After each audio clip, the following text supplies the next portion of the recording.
Hi, chat. Good evening. Happy Thursday. It is Thursday night, which, well, happy Thursday would make it Thursday night. Anyway, guys, welcome to the Thursday night show.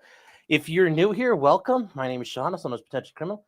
I am an attorney in the Cleveland, Ohio area. And, obviously, with the name like criminal, we're going to talk about name just chasing. No, just kidding. It's about defense, criminal related things. And yes, we've got a lot to cover tonight. Should be a lot of fun, a lot of things to go over. So I want to say hello to everybody here. Troy says, great timing. I was just making a sandwich. Well, there you go. And Brewberry says, well, it's TGIF in the future, which, yeah, it's only a couple hours away. But yes, upside down in the future, it is Friday. So happy Friday in Australia. Right, guys, we've got a lot to go on to talk about tonight. Foss saying, nice Trump thing. I don't get what you're talking about. So we have a lot to talk about tonight, guys. We kind of got a little bit of we got a lot of things relating to criminal talks. We also have a couple interesting civil related issues that I do think are interesting and important. We're kind of circling back to one of the things we talked about before, where I know we covered this with the Ohio Supreme Court talking about how just because it says it's boneless does not mean there's bones, which, if you buy something and they tell you it's flawless, does that mean you should expect flaws? If something is limitless, does that mean you should infer there's limits? No. But there's a lot there. Why is Trump stalking me? Well, maybe that's his way of telling me I'll get a job with the administration. I don't know. All right. The cardboard cutout of shades of RTU. Yeah, well, you know what? I don't think so. 2.0 got this for me as a present for Christmas. She's like, oh my gosh, you need to open this now. She's like, it's going to be great. And it was this huge freaking box. And it was like a huge box. It was like this wide. It was like probably like 2.5 feet by 2.5 feet. And it was like this thick. And I was like, what the hell is this? And she said, don't open it. It's your actually Christmas present for you. So I was really curious. And then I open it up and it's got all kinds of packing around it. So I'm like, I don't understand what the hell it is because it only weighs like a pound. And then I opened it up all the way and I was like, it's pretty funny. It's very, very, very funny. So RT would never have a Trump, but he does have a Nick Cage. Yeah, well, I think it was pretty funny. I think it was funny at the end of the day, so I appreciate it. Trump doesn't fold to BS. Well, this time he came pre-folded, so just saying. All right, guys. So I want to say hello to everybody that is out there. We are live on Rumble, Twitter, and YouTube. What to say? Still, I forget who it was that said they. I don't know how I got verified on Twitter because I know I didn't do anything, and they're like, "Oh, you have a check mark now," and I'm like, "I didn't do anything for it." And I checked my email account that's attached to my Twitter, and it didn't say anything either. Just you've been verified, which I guess Elon's noticed me, which is kind of neat. Should it be a severed head back there? Okay, we won't do that. He'd rather have a life-size Melania. Well, don't be a coomer. Don't be a coomer. That's not good, chat. Do not do that. Don't be simping. But we are live all in those places. And want to say, last but not least, Locals. If you guys don't know what Locals is, it's basically Patreon. And at potentiallycriminal.locals.com, you can join us there. It's just like Patreon. It costs you nothing to sign up. You can then post on the wall, be in the community, make posts of your own, respond to other people, all that fun stuff, and that costs you nothing. If you wish to support me there, it's $3 a month. You buy 10 months. You pay for 10 months, you get 2 months free. With those $3 a month, you get access to the live shows. We do a live show every Monday night, and then we do a live show every Thursday night. So after this one, we will go over there and hang out as well. The Monday shows go quite a bit, usually about 2.5, 3 hours. And then this one, not as long, but we get to talk about all things that don't fit here, that YouTube won't allow us to talk about. And then just, if you want to sit back and have a fun time, it is very enjoyable. So if you guys want to join us there, it's potentiallycriminal.locals.com. If you use the promo code POTCRIM, you get 1 month free access. And also, along with all of that, it didn't go up because it Oh, it did it. Every night there is, well, every Thursday night, not every night. There is a Thursday live chat where this show, because there's things you can't post, and you can't really post memes here to YouTube. But if you're over there, it's open to everybody. If you go over there and hang out, you can post memes, and in there you might make comments, and there are things you could talk about. And if you make a meme that I can actually talk and post and not get in trouble for, we'll probably do it. So it's something, if you guys want to do that, it's available there.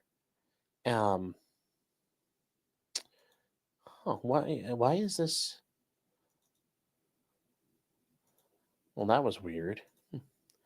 But anyways, guys, if you join us over there, it's a lot of fun. I hope to see you over there tonight. Like I said, use the promo code for 1 free month free. If you do that, there is no obligations. If you cancel, I understand. And I hope to see you around regardless. So that's over there at potentiallycriminal.locals.com. Also, if you guys are over in Rumble, let me know if it's working, just because, like I said, Rumble gets weird. Rumble doesn't always tell us that it's working, and I want to make sure it's working. There we go. There we go. So I hope you guys had a fun week. It's been an interesting week overall. I think you could say that much at least. There've been a lot of fun happenings, and we're gonna get to those. Alex Jones had a big win this week, which I wasn't sure he was gonna get. And we'll talk about that a little bit more. But it is interesting that he got it. That was one of the big ones. Daniel Penny, obviously, that's another thing we're going to look at tonight.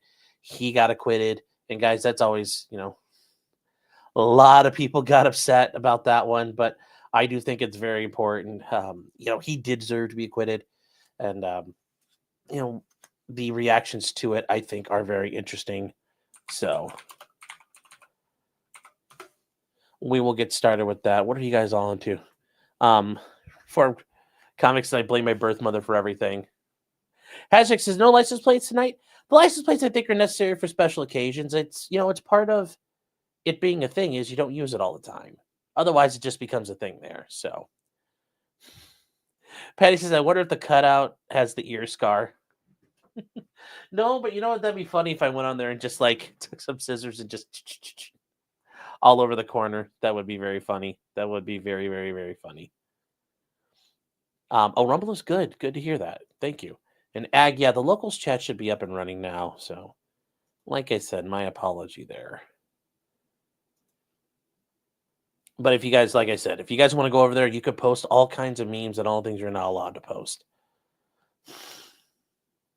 Okay, I can't post that. And then Shade Chase says, we're going to talk about Luigi's lawyer and how he's been handling the press. A little bit so far. We're going to get into Luigi. We're going to get into all of that. That whole thing is, I know people think it's I think it's probably some sort of elaborate conspiracy, and crazy guy who shot somebody. I'm just saying, but we will be covering not only that, but what happened with another person who kind of fucked around and found out and tried to invoke him, which I think was a very, very bad idea. It wasn't a very, very smart option. It wasn't very smart in that regard. So, but we're going to get there just shortly. I think I've got it in the right spot. Do I have it in the right spot where I need to go? Yes, I do. All right, chat. You know what? It's been about 10 minutes. What we do from here is what we do. We're 10 minutes, so it's time to go. We got enough people here. Let's do this. Tenoch says, have we missed anything? No. Like I said, we try to give people a little bit of time to get in here. Remember, guys, it's YouTube sucks at notifying everybody, so we'll deal with that when we get to it. I don't accept hugs, please. No, thank you. Now, Assholes React for $5 says, what you don't know is Sean cuddles that cutout when 2.0 is at home. We literally got it yesterday. I got it yesterday. That was my Christmas present. One of them. we kind of we're doing a very simple Christmas this year. We're like, yeah, nothing fancy. And she's like, she saw this somewhere and she's like, oh my God, I need to do this. So this is one of the things. So I haven't had a chance to cuddle it yet. I've not had a chance to cuddle it yet, but thanks to the super chat.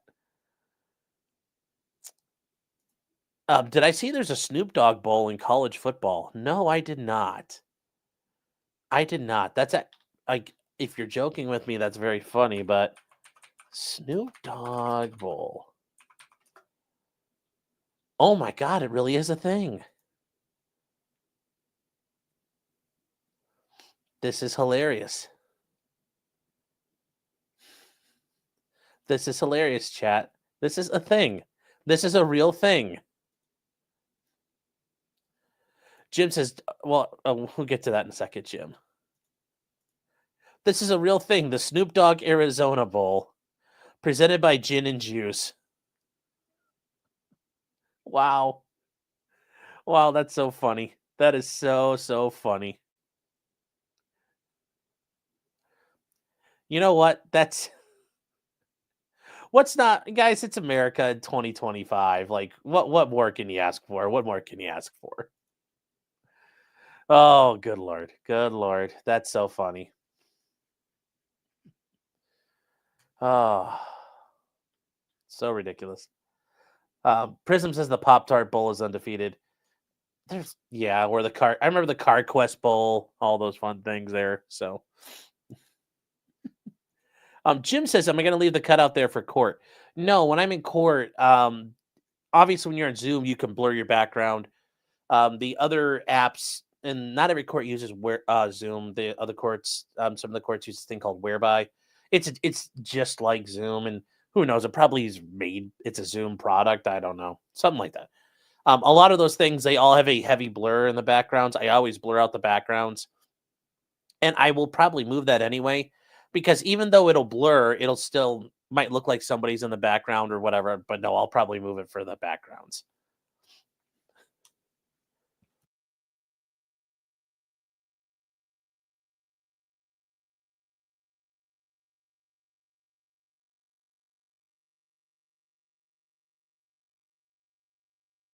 Excuse me, chat. Sorry about that. But no, we will not take that to court. We will not take that to court. Get a green screen for court. Yeah, you have to be kind of careful with what you have going in court. It'll look like Biden sniffing your hair. Yeah. Yes, then bless you times 3. Thank you. I appreciate that. All right, guys. So let's get to it. Monday was a big day for Daniel Penny. Daniel Penny was acquitted. If you guys were not aware, he ended up being acquitted of the lesser charge of manslaughter. Criminally negligent homicide.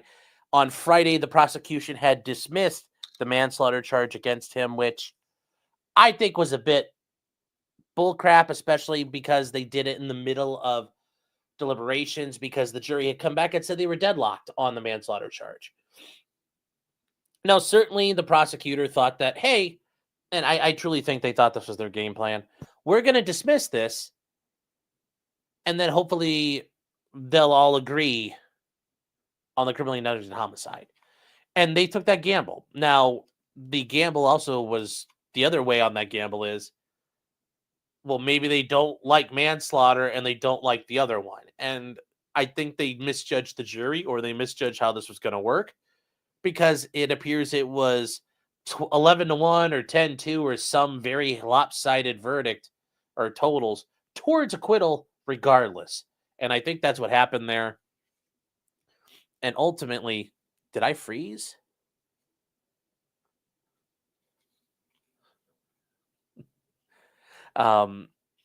Well, anyway, am I freezing? I should be fine.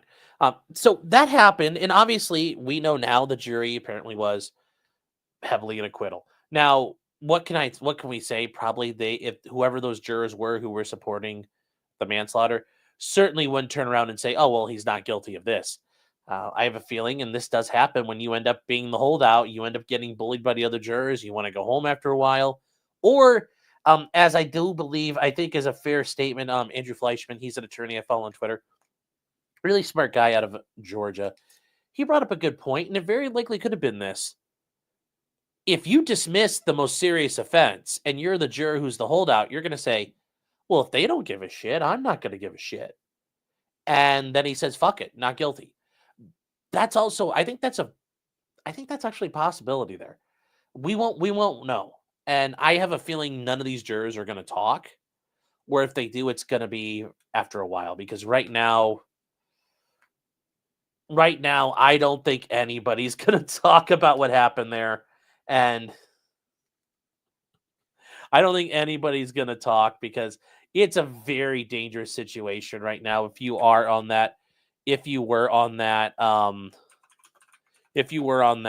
that's going to be a little scary for people.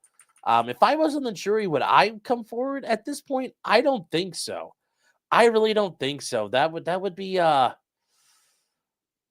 bit scary. I think it would be just a bit unnerving, because seriously, like, if you do it and things don't go right, people might attack you. People are very upset. People are very pissed off, and we're going to get to this because it was a very charged event. And, with that, you can see, and we'll go through this real quick here. There was a lot of celebration for Daniel Penny and his attorneys. They went actually to they went to a local bar afterwards. They were partying. They were celebrating. They did a very... Who is? Who's this?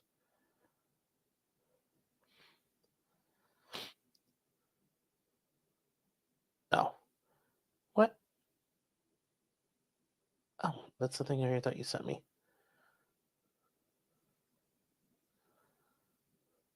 Oh, that's 2.0. Sorry. I hate it when there's a group chat and they're not talking to you and it starts going off. You're like trying to figure out what's going on there. So there were a lot of things there with Daniel Penny. And if you guys don't remember, this is actually a pretty good shot of the situation as it unfolded. If you guys don't remember this is him with Jordan Neely. And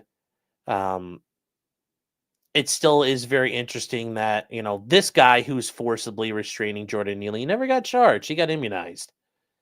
And anyways, this is Daniel Penny down here trying to do his thing. And as we heard during trial, multiple people said Jordan Neely was running around acting in a very belligerent manner and scared them and made them very concerned for their safety. There was a lot of concerns. Steve, a comment about a contract? No, for him, no. Besides, it wasn't that good of a rear naked choke because the guy didn't die. He didn't pass out right away. It was a very long, drawn out thing. So I don't think he's going to get that. I don't think it's going to work like that for him. As much as you guys might think so, I don't think that's going to be the case here. I don't think that's, chat, like, oh my God, chat. Sometimes with you guys, you guys are something else. You guys are something else. Oh. Now, with that, we did find multiple parties who were very upset about this, and particularly the Black Lives Matter events out in New York City. They made multiple statements. And also, by the way, if you guys did not know, Daniel Penny did do an interview with Fox News, and as he stated, he's like, I felt like I did what was necessary. I wouldn't feel bad about doing it again. And, he felt what was important and what was, he did what he had to do to protect innocent people. And I think at the end of the day, yeah, what he did was very important. But it has drawn a lot of people saying, well, if Daniel Penny wasn't white, what would people say? And it's like, there were the stories of, the guy on the subway the black guy who stabbed a homeless man who was going crazy, and he got released, and everybody's like, good job. So we did run into those issues. There are all kinds of people now who are complaining that, well, what if it was this? What if it was that? And I think there's actually some very good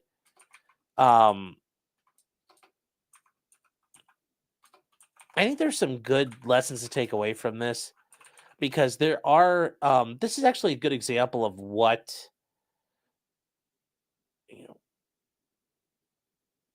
I think this is actually a very good example of one where there probably wouldn't be. And I know some people are saying that this might be a situation where they could be involved. And this one here, I don't think would rise to that level yet. And we're going to watch this, and it appears to be. I don't know what the guy's situation is, but he appears to be, he's wound up over something. And this is him just kind of being a little bit of a spaz. Stop it. Stop it.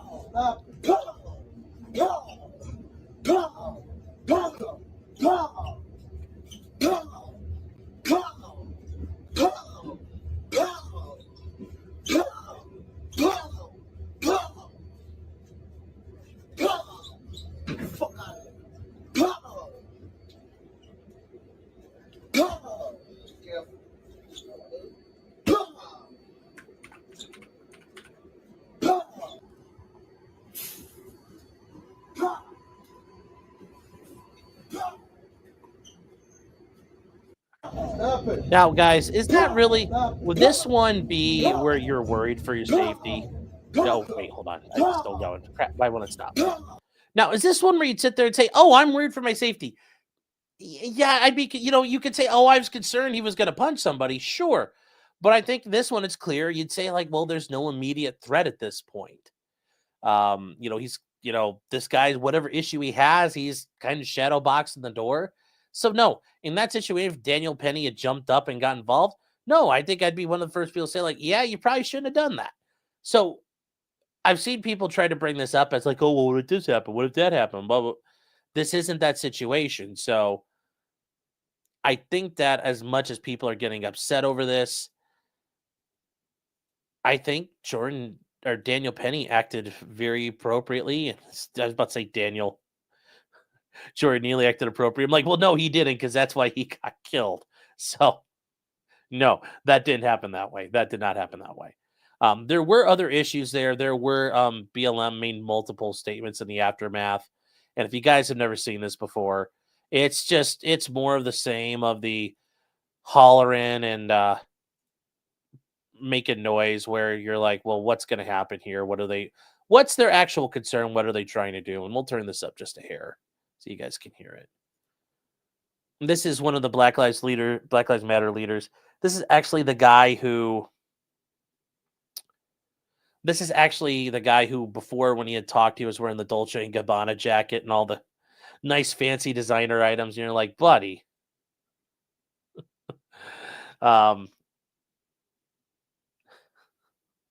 Brimstone saying, I used to be a prosecutor. Yeah, I did. Years ago, I was. Yep. And I wouldn't have indicted Daniel Penny for this. I don't think he did anything wrong there. Let's see. Oh, Half Rights are saying probably more annoyed than really scared. I think so with the situation. But for example, here's what's going on this was going on outside the outside the verdict. We need some black vigilantes. That's right. People want to jump up and choke us and kill us for being loud. How about we do the same when they attempt to oppress us? Right. I'm tired. We need some black vigilantes. That's right. So yeah, there we go. It's still like, no, the answer to all of this is we need to start strangling white people on the trains. Like, well, if a white guy was doing what Jordan Neely did, I hope somebody would go after him and stop him. Now, obviously, he doesn't want that. I think he just wants to, like, kill some random white guy. And I'm like, I don't know about that. That's probably not a good idea to start a race war in New York City. Just a thought. I mean, starting a race war in general is bad, but starting one in New York City won't go very well. But what do I know? So there is a lot of tension there. But anyways, Daniel Penny is done. He has been acquitted. The manslaughter charge is gone. It's been dismissed with prejudice, so it can't ever come back.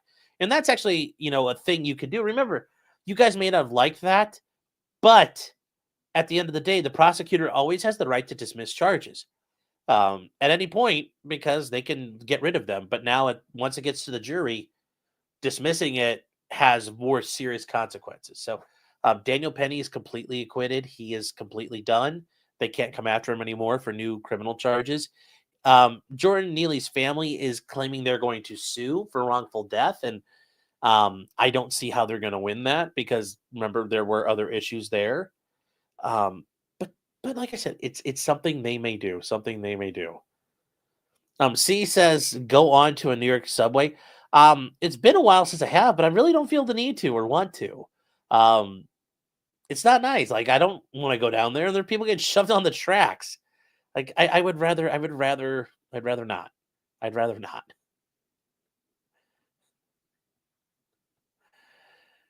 Um, so don't worry. Yes, that's right. He does look like the that's right guy a little bit. He is like that just a little bit. Uh, CE says if Sean was sitting in that train, he would have felt threatened for his life.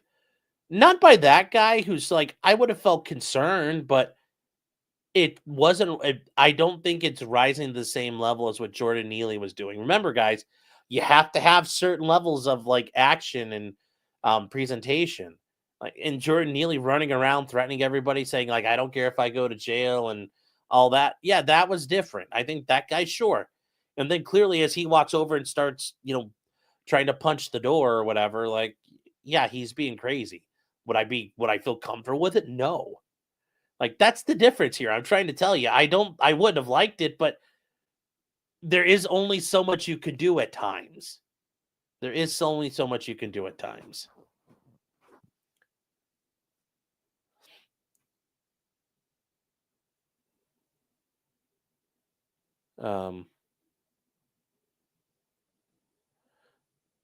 Oh, see, you seem really mad. I mean, what like all I'm telling you is if you were to do what Daniel Penny did to that guy, you're going to prison. Okay? So, just telling you, I'm trying to tell you that's the difference.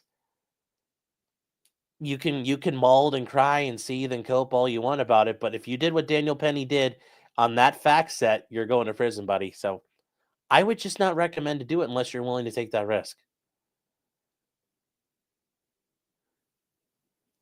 Then say it's no big deal. Well, ultimately it is. It's not going to be that big a deal at the end of the day. If you're not justified in going after the guy, it's not that big of a problem. It's a problem, but is it a problem where you're going to be justified in using force to address it? No, that it's a little problem. Because if it was a big problem, you'd be justified in dealing with it.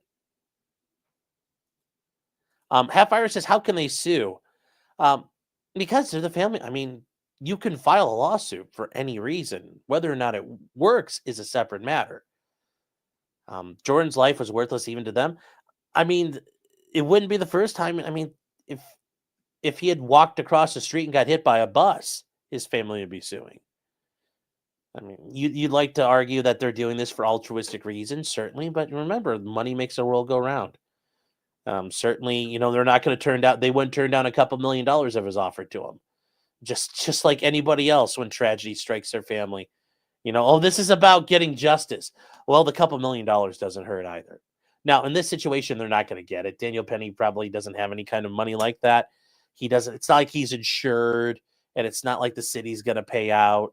So I don't know what they think they would get, and I don't think it's going to get very far because I don't think a jury would be very sympathetic to him. In many states, also, your actions being acquitted of what you've done is an insulation, and it does grant you immunity in a civil proceeding for wrongful death. There's many states that allow it. I'm not aware of New York's. I did a little more research this week. I couldn't find it right away, but I don't know where to look. I was looking in New York. I didn't see it right away.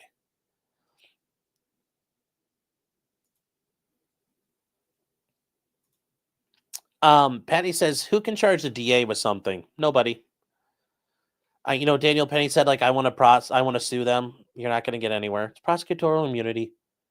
They made it, he was involved in it, and there was a charge supported by probable cause. That's it. There's not going to be a 1983 case against them. I mean, remember, guys, when you hear about prosecutors getting disbarred, it's very rare. It's very infrequent. You hear about a judge getting in trouble. I know the civil rights lawyer, John Bryan, talked about that judge in West Virginia who, in the middle of the divorce case, went and searched the ex-husband's home for property and documents and things like that. It takes a very it's rarefied air when that happens, and this is not going to be one of those times.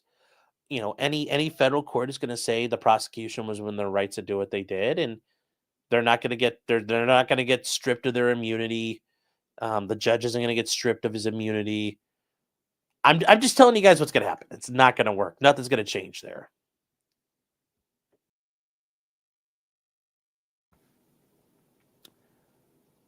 CE says, why am I cucking him?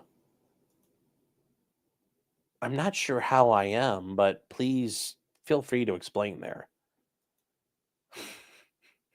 If you're that fired up, buddy, I mean, like, you'll be okay. I just don't know what the hell your deal is tonight here, man. You'll be all right, though. You'll be all right. Billy Aoki for $2 Singapore says, please, Danny, please sue Neely's family for everything. Well, yeah, just the same way they could, Daniel Penny could sue them, but that won't go anywhere either. So, they're both going to lose. They're both going to lose.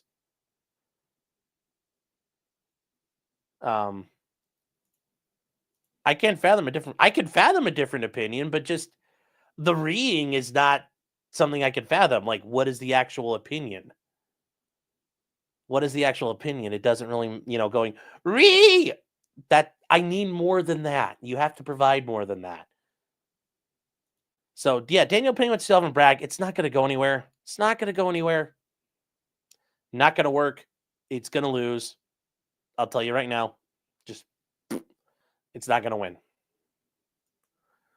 Let's see. The governor could fire Bragg and Yoren, though. I think. No, I don't think he can in New York. I don't think the governor has that kind of authority. Alvin Bragg's a separately, independently elected person, and I don't think he has the authority to fire a county level employee. Because remember, the assistant district attorney was hired by Alvin Bragg or through the DA's office. So I don't believe the governor has the authority to do that. I wouldn't expect that. I wouldn't expect that. So do I think Daniel Penny ought to leave NYC for his own safety? I don't think he's going to be. I think if he's not moving, I don't know why he would stick around, because also if you're a white guy with really, really curly hair like that, I'd be going to the salon tomorrow and getting your hair straightened or something, or dyeing it, because you don't want to look like Daniel Penny on the subway or anywhere in New York City for the time being. I would not want to be that guy. So anyway, he's all done. He is there. And let's see, where's the other? Oh, Kitty Sent is a new member. Thank you, Kitty. Appreciate the support. Thank you for being here. That's a very upset cat. Very, very, very upset cat. And then Nick Kreuzer says, for $5, saying, which factor would in that second situation allow the person to be restrained by another? Is it another one of those individual bricks versus a wall thing? Yeah. Remember, each little fact change, your facts change what you're looking at. In that situation, yeah, was he doing like that bop thing? Bop, yeah. And those people were flinching, sure. And after the first one, okay, the second one, okay, they're flinching, and then he turns around and he starts doing the Spurg thing again. At what point is it, okay, well, he's just acting like a spaz in his own little world? That's where you have to look. Does it look like that? Remember, when you use force, you're making a gamble that your force is justified. Now, the more obvious your righteousness is, okay, great. Like if you're sitting at the mall and some guy walks in and screams Allahu Akbar and starts shooting it up, you're going to be pretty well justified in killing him right off the bat. But this is going to be a little bit different. It's a little different than what Jordan Neely was doing. Obviously, he's not threatening and screaming. Is he being aggressive? Yeah. But it also appears very quickly he then moves off to being aggressive towards the door. So once again, you're going to have to, you have to justify your use of force, even if it's not lethal force. If you just get up and shove them, or you get up and stand there and block them or grab him, that's all use of force. That's going to be battery in many states, or assault in the state, depending on how your state codes are worded. The unlawful touching of a person, you've got to have a justification to do that. So your response is going to have to be, justified and proportional. How long can New York City boot Bragg? Well, that's not going to happen. They're not going to get rid of him. He's going to have to quit on his own. He's going to have to quit on his own. Angela says, don't touch him or her. In that situation, I don't think he'd be justified. But if he started getting loud and he started saying, like, start focusing in on one person, or there could be a number of ways you could, switch out different parts of it, and now you've got a completely different story. So that's all it's going to take. Can the feds go after Bragg? No. What are they going to go after him for? They prosecuted what they believe to be an unlawful use of force. That's, even if you agree that it's if you agree that Daniel Penny was justified, that's not like a violation of civil rights or anything like that. That's not going to happen. Sellers is saying, is a dismiss the same as an acquittal for civil case purposes? I would believe so. I mean, and from what I know about other states that have these types of laws, yes. But once again, I don't know how New York treats those. Here in Ohio, you would be able to use that in a similar vein, that you were acquitted and then there was also a dismissal. So, somebody talked about using mace. Using mace in a subway car would be very dangerous because that would get everywhere, all over everyone. That would be really, really dangerous. So no, I would not recommend doing that. I would not recommend doing that.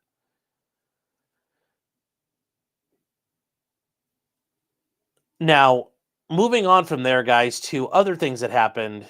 This is one where I know people have seen this clip, and I think it's a bit nonsense personally. But if you guys remember the Ohio State-Michigan football game recently, there was an issue in the middle of the field at the end of the game where Michigan players came out. This was at Ohio Stadium here in Columbus, Ohio. And if you guys aren't aware, if you guys maybe in Europe, college football is a very big deal. The state of, the Ohio State University, that's literally what they call themselves, has a very important, very prestigious football program. The University of Michigan has one as well. And Ohio State and Michigan have had a rivalry basically forever. There's various reasons why, the personalities involved. There was also a time where the state of Ohio and Michigan as a federal territory had a minor border skirmish over a strip of land. So anyway, it's had a long-standing rivalry, and it's an intense one. It's very intense on the Ohio side of things. So this is after the game. Michigan wins, and I was going to say I'm very surprised Michigan won. They come in and win, and they are out in the middle of the 50-yard line, the center of the football field, and they're hooting and hollering. And then they do something which we'll cover here.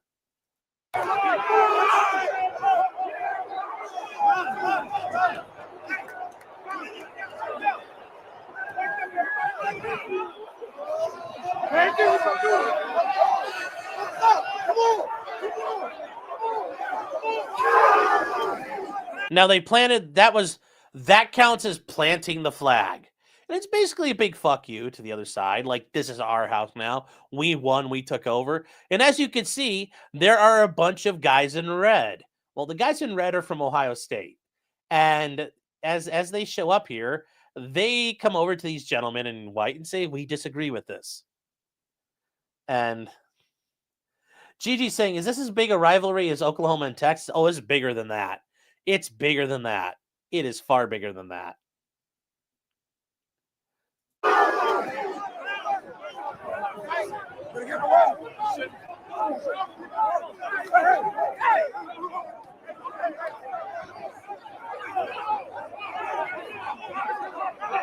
So as you can see from there, it starts basically a big fight in the middle of the field. And it gets bigger and bigger and bigger as more and more people get involved.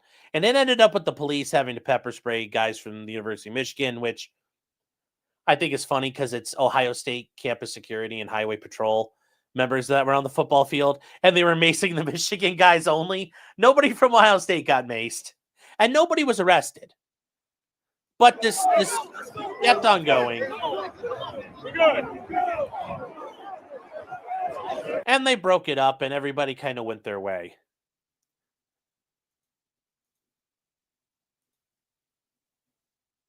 He says, "Oh no, me eyes." Yes, that's what pepper spray does. It really hurts. It really hurts. And yes, ladies and gentlemen, sports. Well, it's not even sports fans. It's athletes themselves. This isn't the fans. These were the players on both sides, and this were the Ohio State players that got really mad. So this is not has nothing to do with the fans. Yes, Christopher Dolan says, yes, great on the cops for de-escalating. Yes, they did a great job.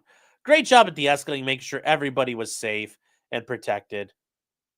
So what happened with that? Well, a lawmaker here in Ohio, and I think this is just absolutely nonsense. Anyway, this guy, he's a representative out of Ohio. He's a state rep. This isn't federal. This isn't a congressman. This is a state representative, and he's a state representative up in Toledo. So on the other side of the state from me. He's introducing the Ohio Sportsmanship Act to make planting a flag at midfield a felony in the state of Ohio. He says behavior that incites violent brawls or puts law enforcement officers in danger has no place on the football field. Now, I think that's interesting in one, like, a pretty big aspect here. If Michigan won like 99-0, I'm pretty sure that would piss off a lot of people. We've seen that throughout, history. Getting your ass kicked can incite the other side to be mean and do dangerous stuff. It can cause violence, can cause fights. Watch baseball games. Somebody gets hit by a pitch, and then the other side throws at a batter, and then you have big brawls. I mean, it's not uncommon. You have hockey. Fighting is part of the business. So it's this idea of you're instigating the other team. Well, this massive rivalry, and if you guys understand, in Ohio State, it's such a big deal to them that the week of the Michigan game, Ohio State fans make it a thing where, like, they cross out the letter M wherever they see it.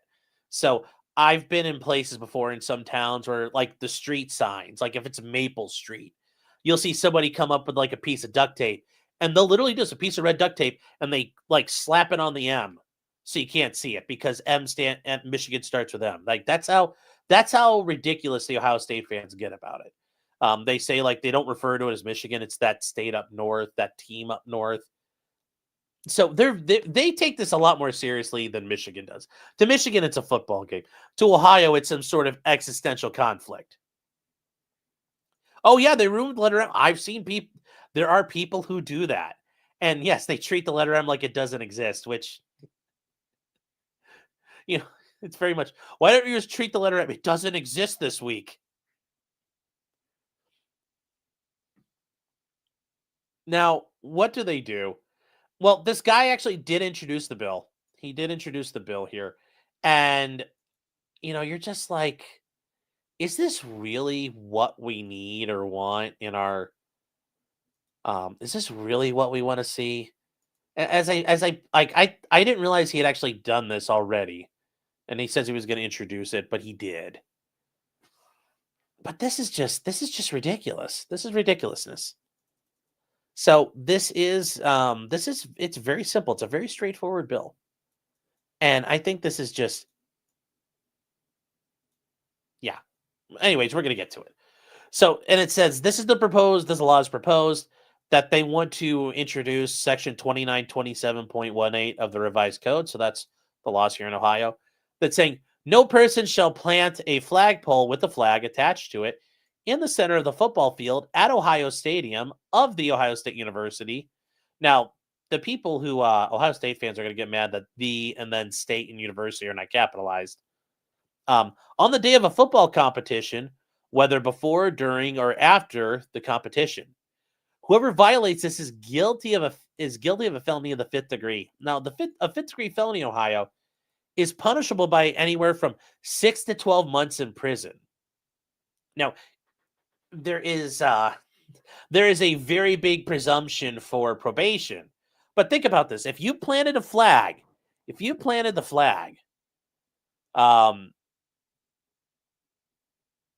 yeah, you're going to prison. You can risk, more importantly, you're now a felon for doing that. And Larry Legend says the Ohio State are sore losers. Fuck the Bucks. Yeah. Larry says OSU fans are the most stupid. Over on Rumble saying they're the most stupid and annoying in all of sports. It literally takes two of them to spell the name of the state. Oh yes, I trust me. As a resident of Ohio, it is so annoying to hear them do that. But hey, you know what? It's a word they can spell, and they can spell it consistently. So you take your wins where you can get them in life, I guess. But here's some of the bigger issues with this, chat. And we're gonna go through this because the felony part's a problem here, but it's saying no person shall plant a flagpole with a flag attached to it. So that means if I'm an Ohio State person, if I'm an OSU football player and we win, I can't take a flag that's got Ohio State on it and plant it there. That's a felony. Literally no. Now I think this is worded in a way to say obviously no one's allowed to do the conduct. It's prohibited conduct from all parties. But remember, discriminating against one side or another, this is not a, being a non-Ohio party is a protected class. But anybody who does it, yeah, could you plant an American flag? Rick Astley's. Oh, I like that. I like the avatar there. Could you plant a flag? Could I plant an American flag there? You're gonna get somebody. You're gonna charge somebody potentially with a felony for doing that. It's just nonsense. It's stupid. And also, this is something where it's too like at the center of the football field at Ohio Stadium. So just that one place, there are other football fields in Ohio. If you do it between like Toledo and Bowling Green, that's a very big rivalry for those schools. That's not a felony. Somebody from Toledo could go to Bowling Green's 50-yard line and plant a flag. That's not going to provoke a response. Sure it would. There's many high schools across the state that have crosstown rivalries, county rivalries, regional rivalries with another school. And now you could go provoke and cause problems everywhere else, just not here. And does he really mean this? I don't know. But if he doesn't mean it, this is a fucking waste of time. If he does really mean this, Jesus Christ. We already have enough laws on the books, and penalizing a guy for trolling the shit out of another football team, that's not what this is meant for. That's not what your job is. There's already enough crimes, and on top of that, you're making it a felony. You're making it a fucking felony. It's nonsense. It's nonsense. And if you're really worried about provocation, disorderly conduct is already existing. If you cause somebody annoyance, alarm, or you encourage them and taunt them into a situation where they may fight, we already have that. But even then, what kind of conduct would you do to get that? Oh, we wanted to rubbing in your face. Well, you suffer. You're gonna have to suffer with it. So this is just absolute fucking nonsense. This is so stupid. This is so stupid. Bob says, how would anyone know this is criminal? Can you convict someone who doesn't know they committed a crime? Well, yeah. Just because you don't know it's illegal, I mean, yeah. For example, when I took a job right out of law school, I was doing oil work, and the office I was in Wheeling, West Virginia. I didn't know back then that in West Virginia it was illegal to talk on a cell phone while like holding your phone while you're driving. And I literally was like 4 minutes from the Ohio River and crossed back over. Well, as I'm driving around the block or two to get back onto the highway that goes over the river, I get stopped, and it's a West Virginia trooper, and he pulls me over, and he says, and I stopped him. I'm like, what did I? He's like, do you know I pulled you over? And I said, no. I said, I honestly have no idea. And he's like, really, you don't? I said, no, I have no idea. I'm like, I said, this is like my third day on my job. I don't know what I did. I know Wheeling has a lot of one-way streets, but I know this is the right street to go down and everything. And he looks at me, he's like, you're on your phone. I'm like, yeah, I was talking on it. I wasn't like texting or anything. He's like, well, no, you can't like use your phone at all like that. It's got to be hands-free. And I'm like, I didn't know. So yeah, even if you don't know it's against the law, it's still against the law. It's still not something you're allowed to do. So yeah, you go plant the flag, boom. I mean, that doesn't make it not a crime. There are a lot of mundane things out there you might not think are a crime, but they are. So that doesn't really get you there. Did I get a ticket? No, he actually cut me some slack. He's like, all right, well, he checked all my other stuff. He's like, all right, we'll have a good one. Don't do it again.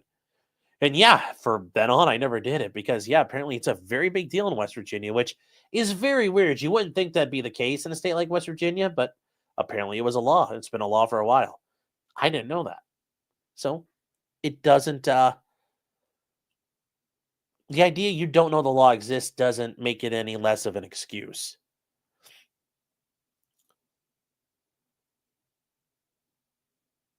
LK says you were talking to the cops.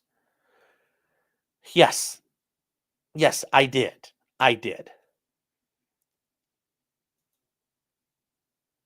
Trenton says it's not only talk to cops, so you admitted what you did. Yeah, I've never been this disappointed in you. Okay, I understand that. Thank you. Benjamin Lewis says you can't hold your phone while driving in Georgia, but if you wave at the sheriff with the other hand, you are good. Yeah.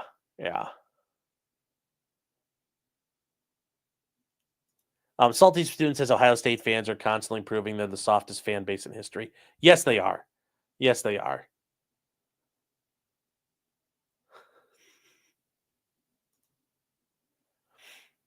Yes, they are. Rick says, if I dress like a mime, can I legally not speak to the police? No, I would not recommend that. Please don't do that. Please don't do that. Please don't do that. Oh, please don't do that. So, anyways, guys, yeah, that was just, it's an example of like, what the fuck are we doing? Why do we have this? Why is this a thing? It shouldn't be a thing. This should be laughed at. This should be laughed out of government. This should not exist. I don't know why it does. I don't truly understand it. I don't truly understand it. No, David, making it a lot simple. How you doing, man? Hope you're doing well, guys. You know, David over at MLS does some great stuff. Does the Lego streams? I don't know if he's doing one this Tuesday, but I think he is. He might be. If not, he'll tell you down there. So, let's see. What else? Did I miss any comments here? A name of some sorts. Imagine getting pepper sprayed over football. Yeah, that's the other thing. Yes. Yeah, imagine getting pepper sprayed over all this. Although imagine you're a cop and you're pepper spraying some football players having a fight. That's the other side of it too. It's like, why are we really doing this? Why are we really doing it? And then Stephen Cooper says, imagine fighting over Toledo. Yeah, they did. They went to war over Toledo shortly. And part of the reason why Michigan became a state so fast is because they agreed to cede that strip of land. And, you know, that was the deal that was made.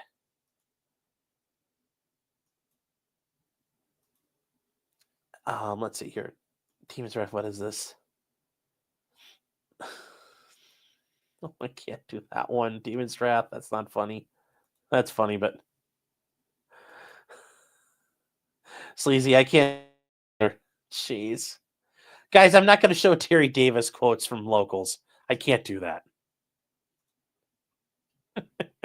All right, guys. Moving on from here. This is something that when we talked about it before, I thought it was really obnoxious by the Supreme Court of Ohio. And it was the case where the guy was eating the chicken. And if you guys remember this, so he's at a restaurant, he's eating chicken. He orders like chicken tendies or boneless nuggets, whatever you want to call them. And he cuts them up into little pieces. He claims this. And as he's eating them, he swallows a 2-inch long bone. And because of that, he sues the company, he sues the restaurant. He then ends up suing the distributor, and he ends up suing the company that made the food. Well, and the Ohio Supreme Court said that's actually too bad, so sad. Boneless does not mean there's no bones. Boneless means it's less likely to have bones, which doesn't really make any sense. When somebody tells you this diamond is flawless, it does not mean, oh, there might be flaws in it. Or if something is limitless, you know, void where prohibited. Like, no, the idea that it's limitless implies there's no limits to it. You know, if it's flawless, you know, we never do that. And yes, boneless means bones. That's not, yeah. The idea that boneless somehow, oh, that means you're going to find bones in it. Well, no. Then why would you distinguish those between those and bone in? bone in and boneless. There's a reason why they're differentiated that way. So, and pitch luck, yeah, it's a pretty big bone to swallow. Yes.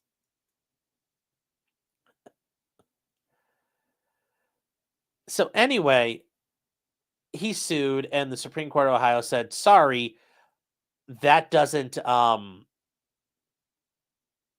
that's not acceptable.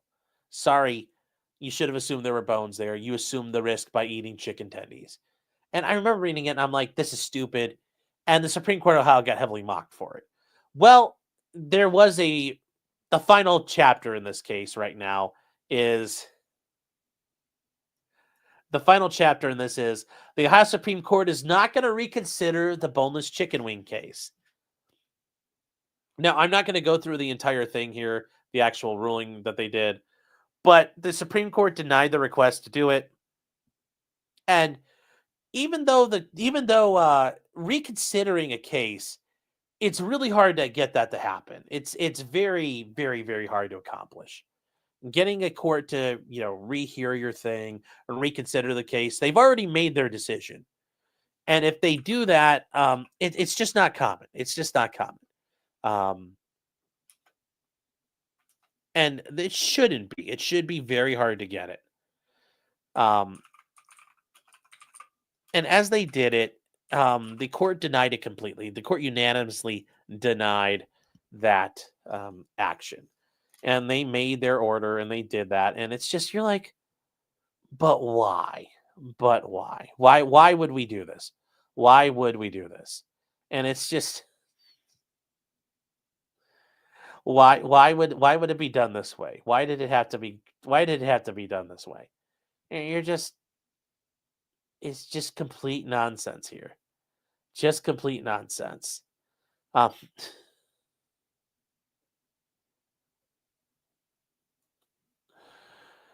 It's just, it was ridiculous what they did here. And the court even says here that it's a rare exception rather than the rule for this court to grant motion for reconsideration. Okay. And that even though he disagreed with the majority opinion in this case, he would vote to deny the motion to reconsider because it merely re-argues the case. And you're not, yeah, and I get that, but your opinion was so ridiculous. So ridiculous and so wrong. So wrong. Now, but he did say, though, in this case, the delay in issuing a decision on this motion, coupled with the early public pronouncements by members of the court related to this case, did mess with the idea and could generate the appearance of impropriety. And they argued this motion denial was straightforward. So why didn't we do this in August instead of leaving it till the end of the year? Well, it's important because Ohio had elections, and many of the Supreme Court justices here in Ohio, that's an elected position. So many of them were up for election this year. And guess what? Many of them who made rulings on this stupid decision, yeah, it's like they drug it out to hide things. You're like, wait, would a judge do that?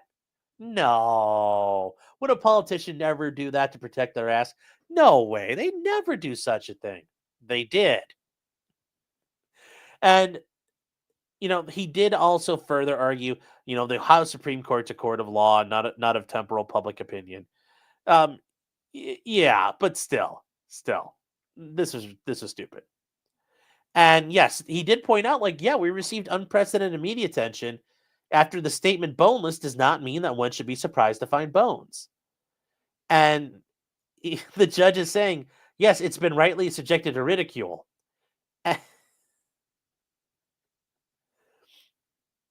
And this is where, and he says, yes, our jurisprudence is not dictated by the commentariat, meaning by the peanut gallery. But yes, given the overwhelming response to the absurdity of the majority, one would think the members of the majority could have re-examined their thinking and concluded it's possible, even if just barely, for reasonable minds to disagree. Now, here's the issue. It's not the issue there. It's the idea that you were wrong. You were completely wrong. The idea that, there's a reason why everybody said this is wrong. Now, it's good that courts don't just bend to the will of the people, because there are times where, the court has, what is right is not always popular, and what's popular is not always right. And that's true. But this is one of those times where the public has said, hey, you guys got this wrong. And instead of doing this, they should have, they should have been really important about this and said, you know what, we were wrong. And you know what, the public, you're out there, that you are a check on us. And the public outcry is sometimes, I think, an effective check on power, because, they're like, oh, I think this is a good idea. And everybody in the state of Ohio is like, no, it's not. And literally everybody around the world was like, no, this is stupid. This ain't it. This ain't it. And they won't admit they're wrong. They won't admit they're wrong. I think this is certainly a situation for reconsideration. It probably should. We got it completely wrong. We completely messed up. And the idea that you'll protect the appearance of the judicial integrity, and like stare decisis in this court's, their idea of the court's dignity, just to avoid being wrong, is absolutely ridiculous. Absolutely ridiculous there. Absolutely ridiculous, I think. But yes, this is about as spicy as you'll see a judge go, making fun of other judges. So, ultimately, though, that is what happened there. So it's over. It's never coming back, even if they completely screwed up. And yes, this is actually out in front of the Supreme Court of Ohio. It's a big old gavel. It is a real thing there. So it is. Yeah, that was. They won't even admit, yeah, we're wrong. Nope, we can't rehear it. We're not going to rehear the case. You were completely wrong. You did something wrong that's really going to fuck things over going forward. Nope, we can't do that. It's like, having your rules and having those things are important, but if you truly completely screwed up, you should want to go back and fix it.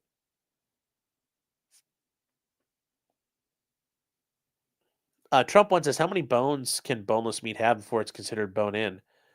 I don't know. You'd like to think so, but yeah, we'll see there. Red Guy says, Red Guy 123444321 says, appeal to the Supreme Court on the basis that justice is not consult a dictionary. Well, there isn't an actual, it'd be entirely discretionary, and the Supreme Court would deny it. This was a state law. This is a state court decision made on state law. So the Supreme Court's not getting involved. There's no constitutional underpinnings. I know you're probably making a joke, but in case someone was really wondering what's the next step, there is no next step. The Supreme Court of the United States is not going to hear this.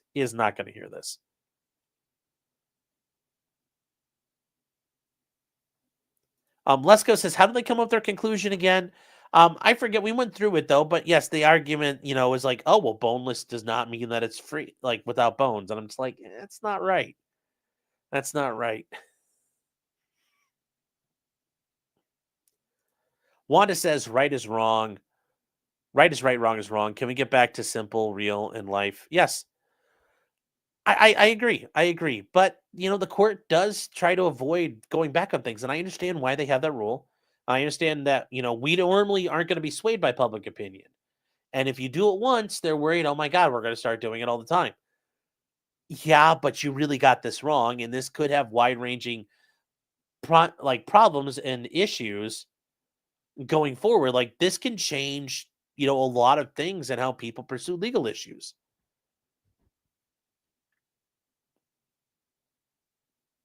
Adults want to fix their mistakes. Children are never wrong. Yeah.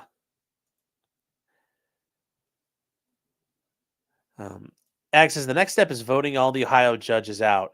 Yeah, that's an option. You can do that here in Ohio. You can replace all the judges on the Supreme Court, vote them all out, and start over. And maybe that's going to do it. But here's the thing. Is the public going to be that pissed off? We'll see. We'll see what that does. Is it...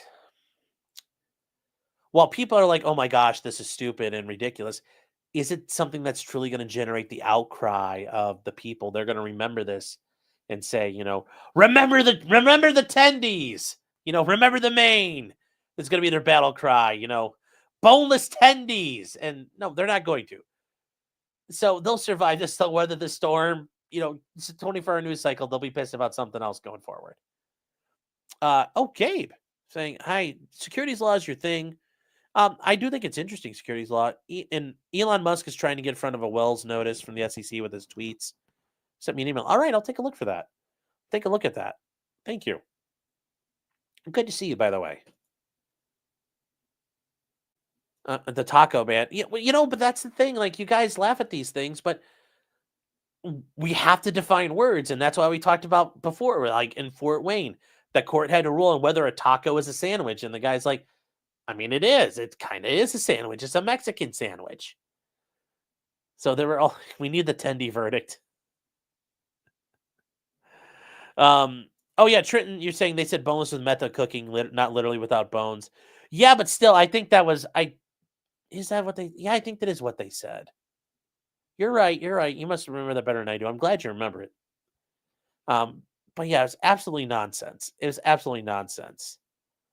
Yeah, it was too dumb to memory bank. Yes, because they're boneless wings, but they're fried. They're fried in a fryer. They're not. The bones are not a cooking method. So, oh well. Oh well. Watch the Candace Owens video from yesterday. She interviewed a Liberty veteran. I saw that. I did not get the chance to watch the whole thing yet, but I did see it. Yeah, she's getting very spicy. She's getting very spicy out there. Remember, I watched the Lato video earlier. Oh, he did a video on today. I mean, we covered it when they came out, so that's why. Anyway, haven't seen the Destiny interview. With who? Destiny's been on a million different things, so I don't know like which interview. But not particularly. I don't really. Is he gonna admit to everything that happened? Is he gonna admit it was really him and Nick Fuentes? All right. Well, anyways, chat. Moving on from there. Speaking of the Supreme Court, we're gonna move on to the Supreme Court of the United States. Oh, and over on Rumble, logistical nightmare for $10. Thank you for the Rumble rant. Is saying, Sean, you should take the cutout to Stoney's Bar and Grill for $2 cans. Well, that's right, chat. Yes, and you know what? It is Thursday. It's Thursday, and it's about time for that. If you go to Stoney's Bar and Grill over at 158 East Broadway Street in Rockville, Minnesota, Stoney's doing 30 years. Yes, it is Thursday night, chat, and that means it's $2 cans. That's right, chat. $2 cans. What more could you ask for on a nice Thursday night? They're still open, chat. They're open till midnight. It's only 9:39 over in Minnesota. So get on over there, have some fun. Sadly, Aaron is not there tonight doing Naked Twister for everybody. It is, he only does that Tuesdays, but that'd be a nice way to spend a chilly evening. They got the new patio. This Saturday, they are doing the Toys for Kids party there on December 14th. You can bring toys in to be donated to kids in need. And that's over at Stoney's, chat, 158 East Broadway Street, celebrating 30 years.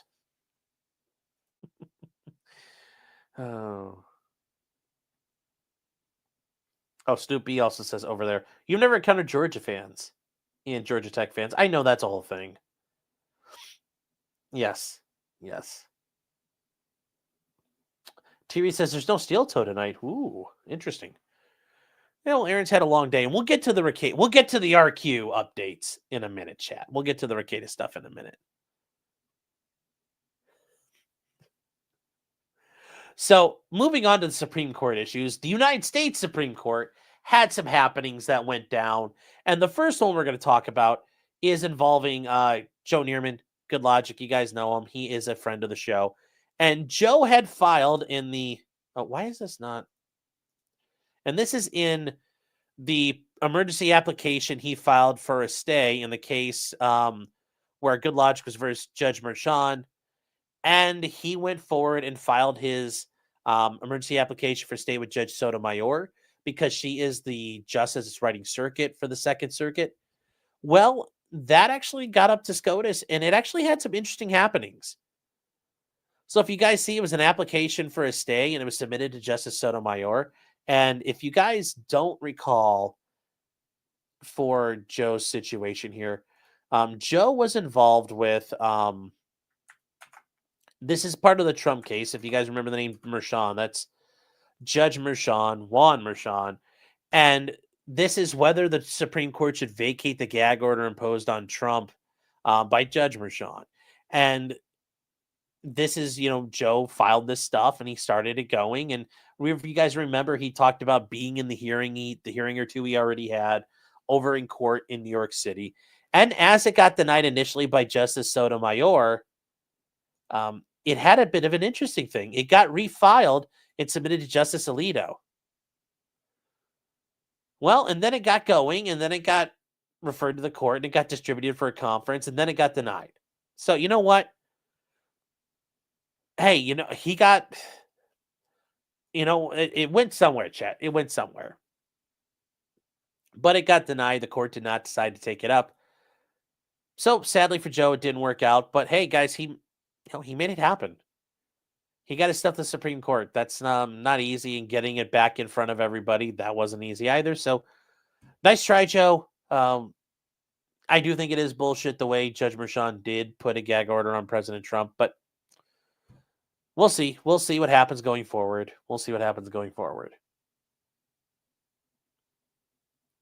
And last night, Joe said Clarence Thomas is taking it up. Okay.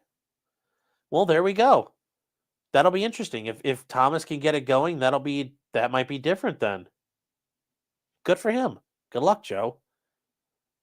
And then moving on from Judge Merchan issues with Judge Merchan, the actual case involving Judge Merchan, the Trump case with Alvin Bragg, the district attorney, they filed their response in that case. And you guys remember, this is the case where Trump got his 34 felony convictions for falsifying records and all that nonsense that he was facing. And remember, he was already found guilty by a jury on all 34 counts. And now he is awaiting sentencing. And the issue is, what do you do? Because he's going to be president very quickly. What do we do about this? So this was filed December 10th.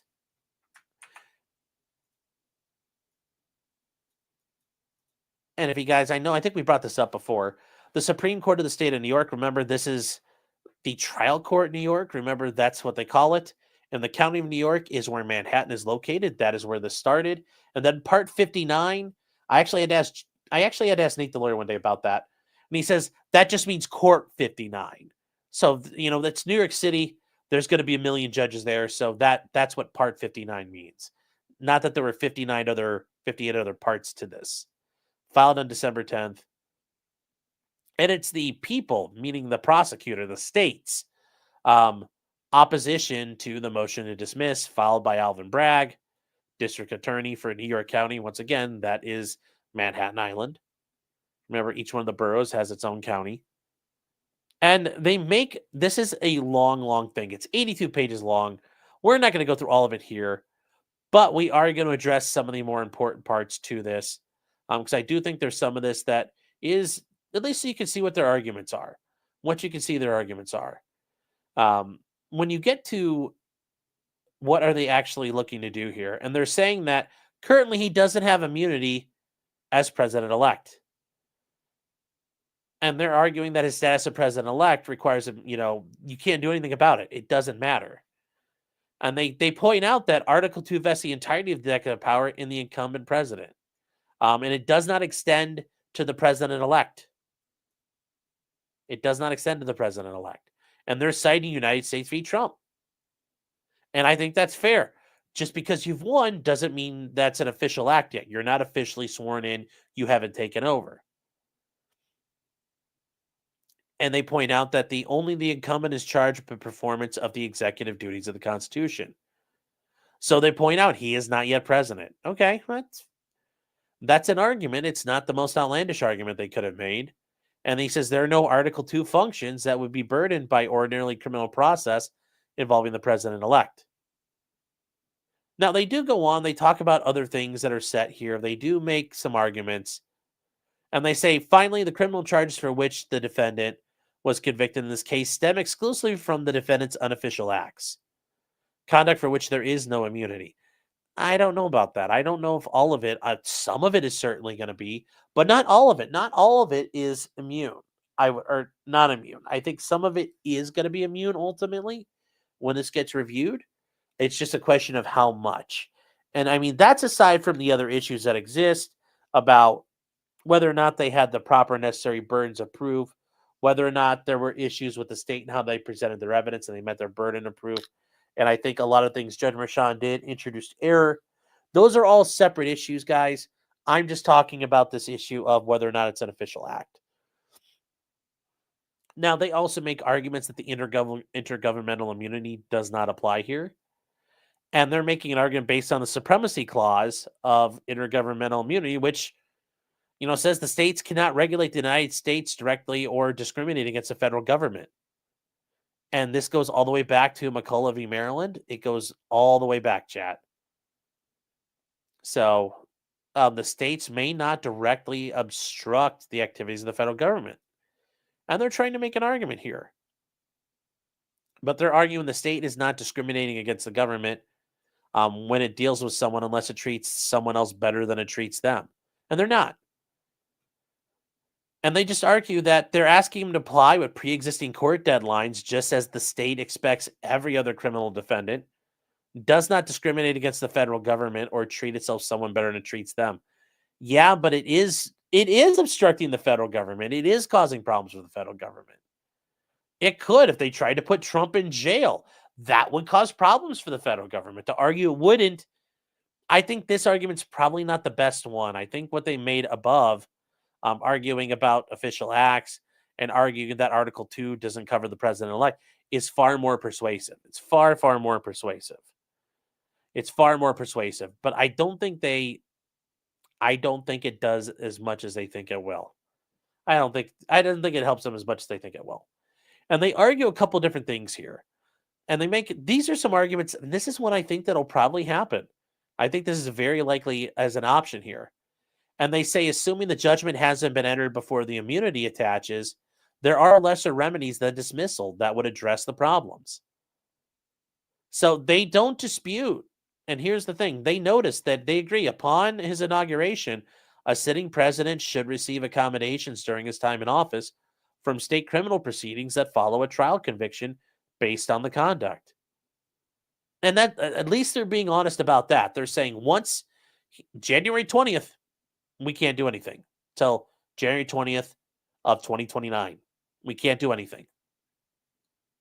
Now, you guys, what do you...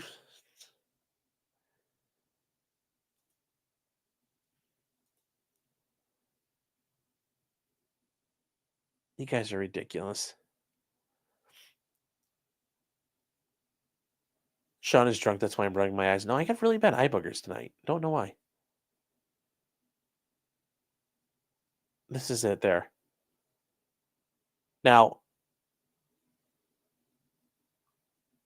you guys are being ridiculous. We're going to keep going here. I was trying to reach it, see what you guys were going off on. They're arguing in this one. I kind of get the feeling this is probably what Mershon's going to try to do.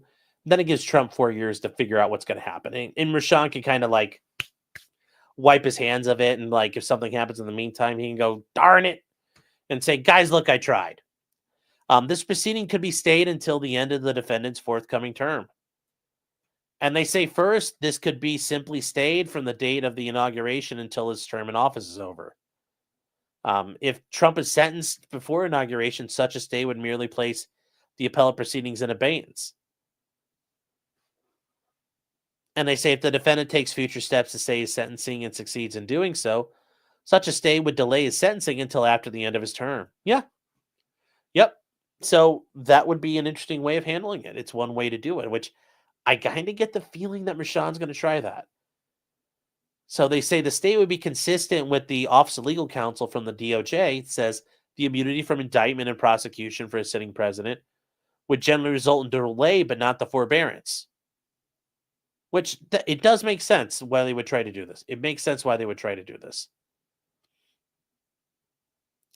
And they argue if judgment hasn't attached before the immunity attaches, this type of limited accommodation is more appropriate than the sweeping relief of complete dismissal. which would render the indictment and the jury verdict in this case a nullity and eliminate his accountability. Accountability for what exactly? Accountability for what? So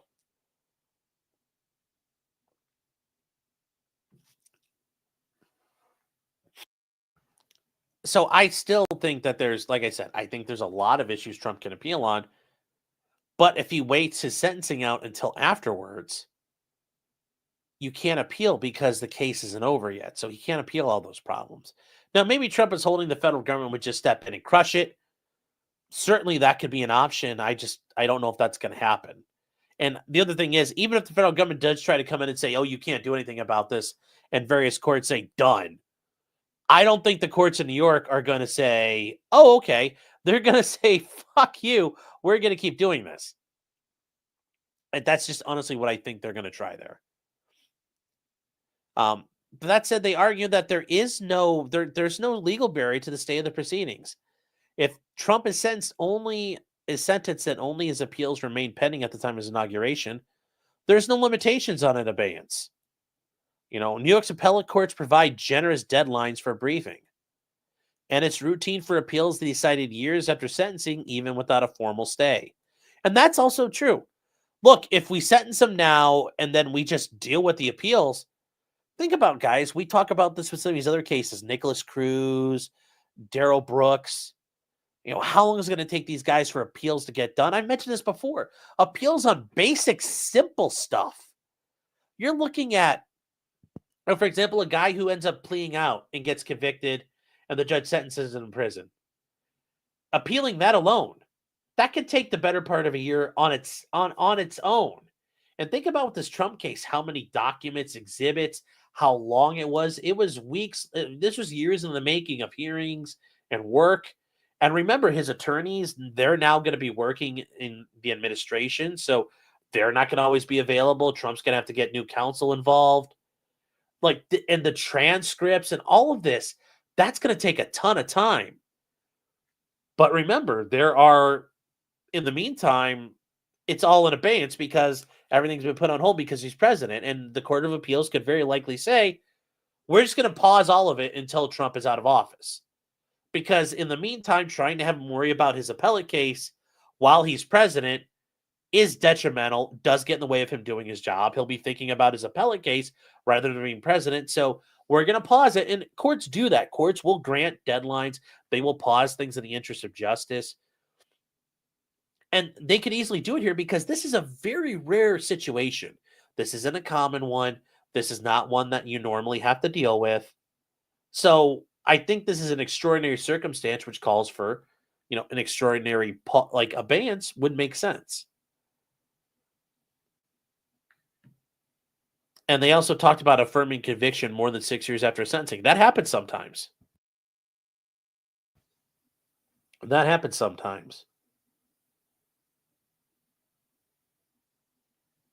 What are you guys talking about over here? Joe Loy saying, but how can they deserve appeals? I'm not sure what you mean there. Foley says, why would we have to worry about it since he's never leaving office? Oh, funny. Yeah, he's okay. Yes, he's never leaving office. And they say if he's not sentenced before his inauguration, there's no legal barrier in deferring that until after the end. Now, that's true because the court has to do it without unreasonable delay. Well, this is a pretty big delay. It's only inexcusable delay that destroys things. Except if he's basically has the federal government saying you can't touch him until he's done. Yeah. Yeah, there's going to be a hell of a reason not to get to it. So, and they'll argue courts have assumed the Sixth Amendment guarantees a speedy trial applies to sentencing. Yes. Sentences can't just drag on forever. You can't get convicted and then 5 years later get sentenced without a reason for it. Now, I could see the court trying to force Trump to make a waiver or some sort in the record through his counsel that they've agreed to waive any challenges to this. Although if they're arguing you can't do anything to him right now, has he waived that argument already anyway? I don't know. But if I was the court in the state, I would try to get him to do something where he's waived any challenge to that. Because you can do that. You can challenge things as you go like that. That's not uncommon. It's not unheard of. Now, they also talk about the court adopting a remedy of treating this abatement by a death context, and which means they would terminate it without vacating the jury verdict. And this is an interesting one that they've offered as a solution. Like I said, I disagree with the fact he should have been prosecuted. But remember, I've said it before, being an attorney involves being creative. Can you offer options on how to address a problem? Well, there is another way to do this. And they're talking about the abatement doctrine, and it says, what do you do with a jury verdict and an indictment when the proceedings are no longer possible because someone dies? Okay.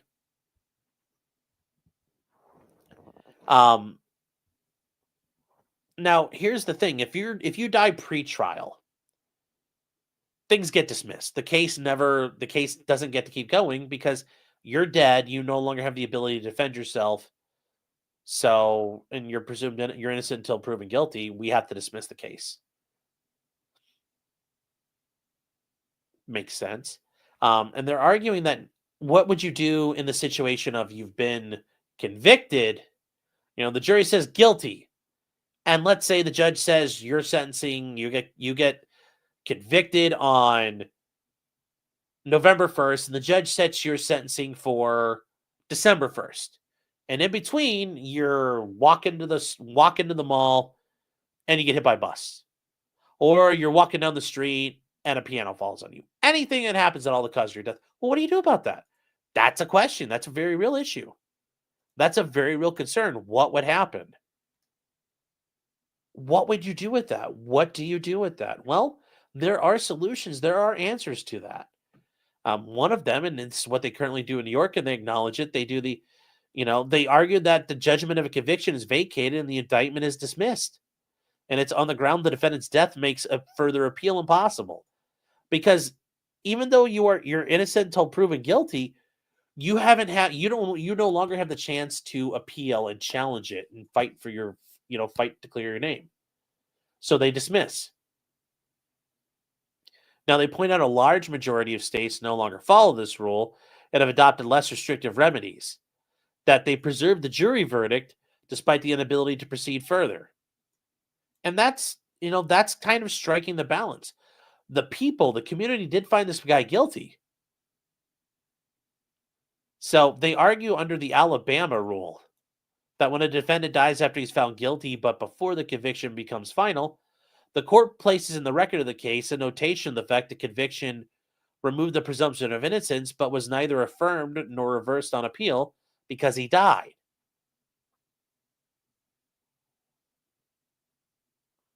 It's also how they do it in Louisiana, because they're also saying see also in Louisiana Supreme Court.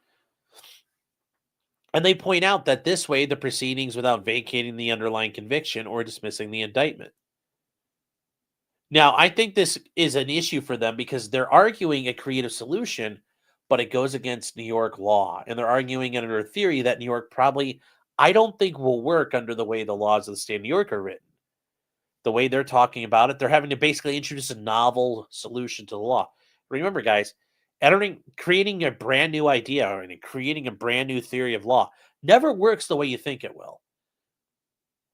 I mean, yes, to be fair, all the law you learn in a law book, and all the law you learn in law school, and all the law you learn as a lawyer, all of those were novel theories at some point. But the idea you can steal from somebody or commit forgery, or the idea of the tort of conversion or the tort of infliction of emotional distress. Yes, at one point, those were the first times those were happened.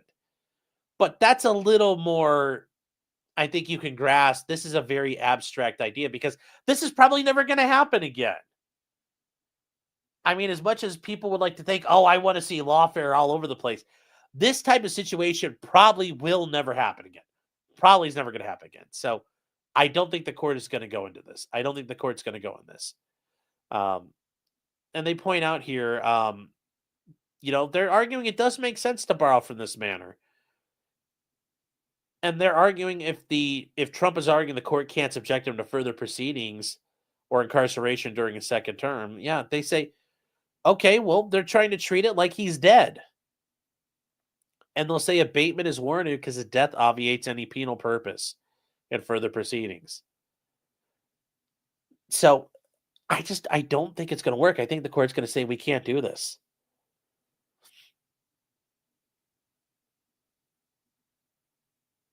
So I don't know. I just don't think it'll work here. Okay. They say adopting something like the Alabama rule would better balance the competing interest here. And one of the big things they argue is Trump has said the case can't be brought to its conclusion because appeals won't be resolved before the second term begins, and he can't be required to pursue those during his presidency. Well, and this is like their alternative. This is like the secondary argument. I don't think it's going to work, but I give him credit for being creative. And, as they say, this remedy would prevent Trump from being burdened during his presidency by the proceedings. On the other hand, this would not precipitously disregard the aspects of the proceeding that already happened, including the fact that he was found guilty by a jury. So they're arguing we could just say he's guilty, but then we had to basically kick it all out.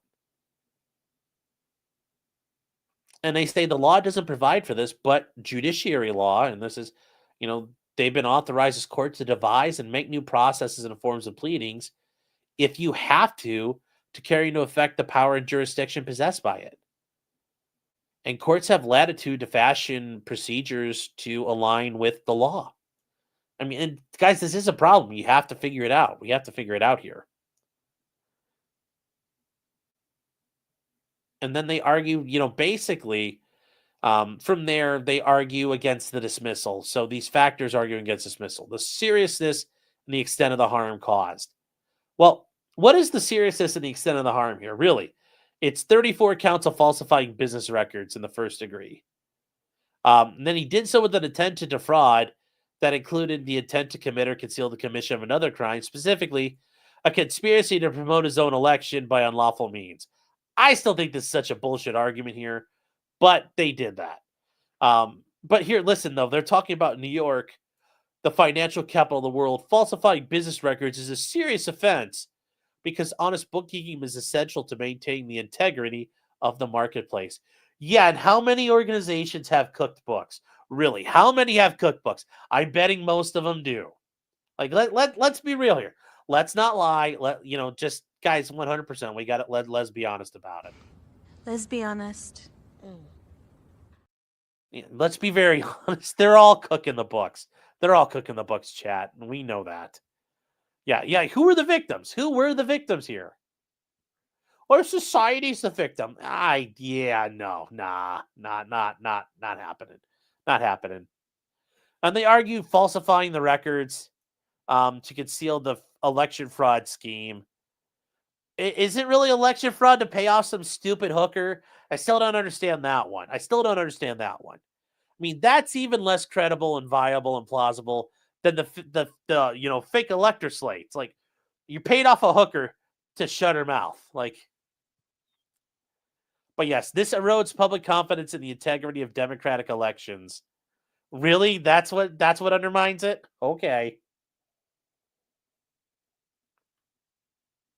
Yeah. Oh, yeah. That's where now they're getting to this gets to the very Reed of the arguments here. Very much a Reed-based argument. They argue about the evidence of his guilt. He's just guilty, Your Honor. He made false and caused false entries to be made. Like, okay. And they go through all of this. It's just absolute fucking nonsense what they cite here. And they're like, he's just a bad man. He's orange.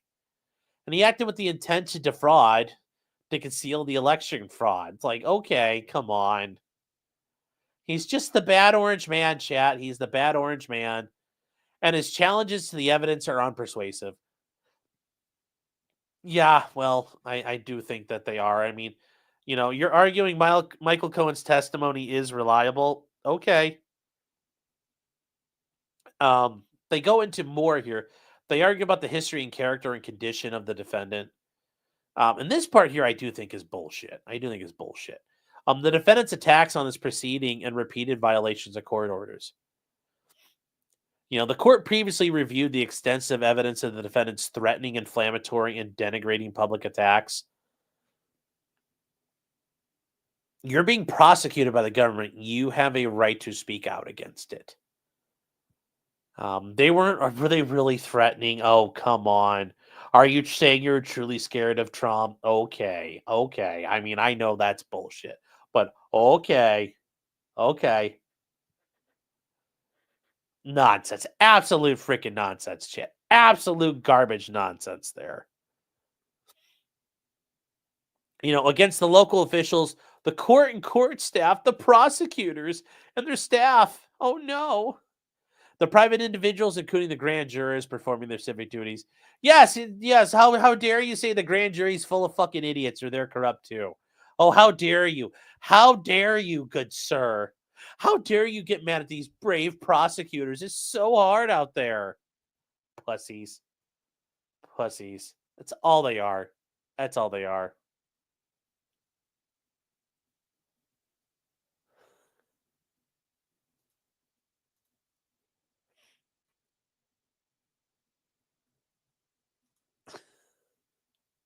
Oh my gosh, what are you guys in chat talking about sleazy? Oh my god.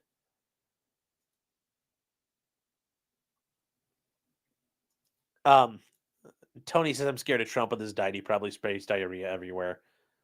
I don't know. He has a pretty impressive diet, so eating all the hamburgers that he can get. So they argue that consequences of these statements include not only fear on the part of the individuals targeted, but also the assignment of increased security resources to investigate threats. Okay, well, you're in the government, man. Saddle up. Such inflammatory extrajudicial statements undoubtedly risk impeding the orderly administration of this court. And I still think that's bullshit what happened there. The defendant's pattern of attacking family members of the presiding judge. Well, there is a bit of a problem when you guys are involved and your daughter is out there bundling up money for the opposing party that wants to see him sent to prison. Yes, there is a problem here. That is a conflict of interest. That is something that should be concerned. And also the attorneys assigned to this and their political motivations and the motivations of their spouses and other family members. It serves no legitimate purpose. Well, yeah, I beg to differ. It's just absolutely nonsense. And yes, multiple such attacks. Yeah, Al-Qaeda attacks. Trump is talking shit. You're considering that an attack. Yes, they strike out in fear. They strike out in pain. They cry out in pain as they strike you.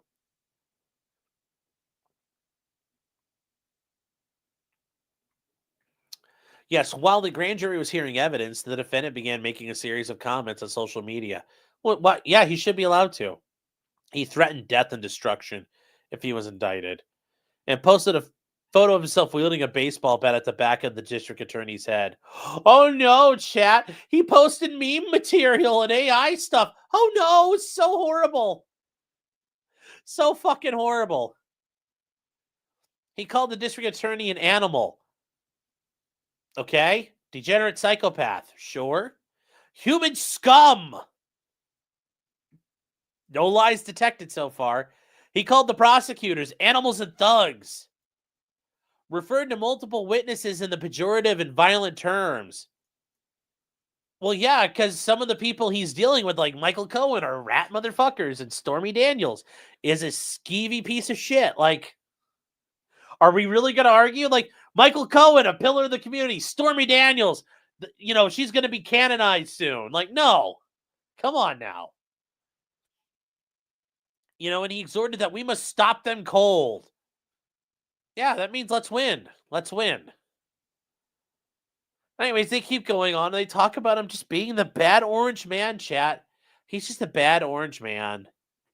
He threatened the witnesses, the investigators, the prosecutors, the jurors, the court staff, and their family members. He threatened the janitor out in the hall. He threatened everybody, chat. He's just so bad. They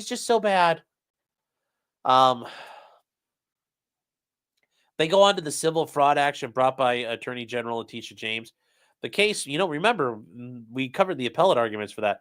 They aren't very impressed with it, but he repeatedly targeted the Attorney General, the witnesses, the presiding judge, who was fucking awful, the judge's wife, and son. Oh, well, they'll fucking survive. He also attacked the judge's law clerk, who was basically speaking in the judge's ear. leading to hundreds of threatening and harassing voicemail messages and other threats against them. Yeah, I'm pretty sure that was probably going to happen anyway. It was going to pretty much happen anyway. So this is just garbage. Just absolute garbage, chat. And it goes on for like another 30 pages, which we're not going to read. They don't deserve to be dignified for that. The janitor was sweeping for brag.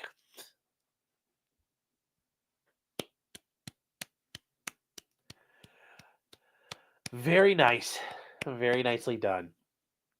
Very nicely done, sir. Congratulations. Congratulations. Fruitfly Sadist said if he cured cancer, they would find a reason why it's bad. Oh, they would. If he cured cancer, they would complain that all the oncology nurses are going to lose their jobs. So. Oh, jeez. Oh, jeez. Over on Demon's Wrath, what is this? Oh my god, you guys are having the Pokemon do nasty things to each other. That's no good. Guys, I can't show any of this stuff over there. Jeez. And then Mofolk says over on Rumble, he's like, what the fuck did I walk into? Some sort of faggotry? Yeah, it kind of looks like it in chat. I don't know what chat's doing, so you'll have to figure that out.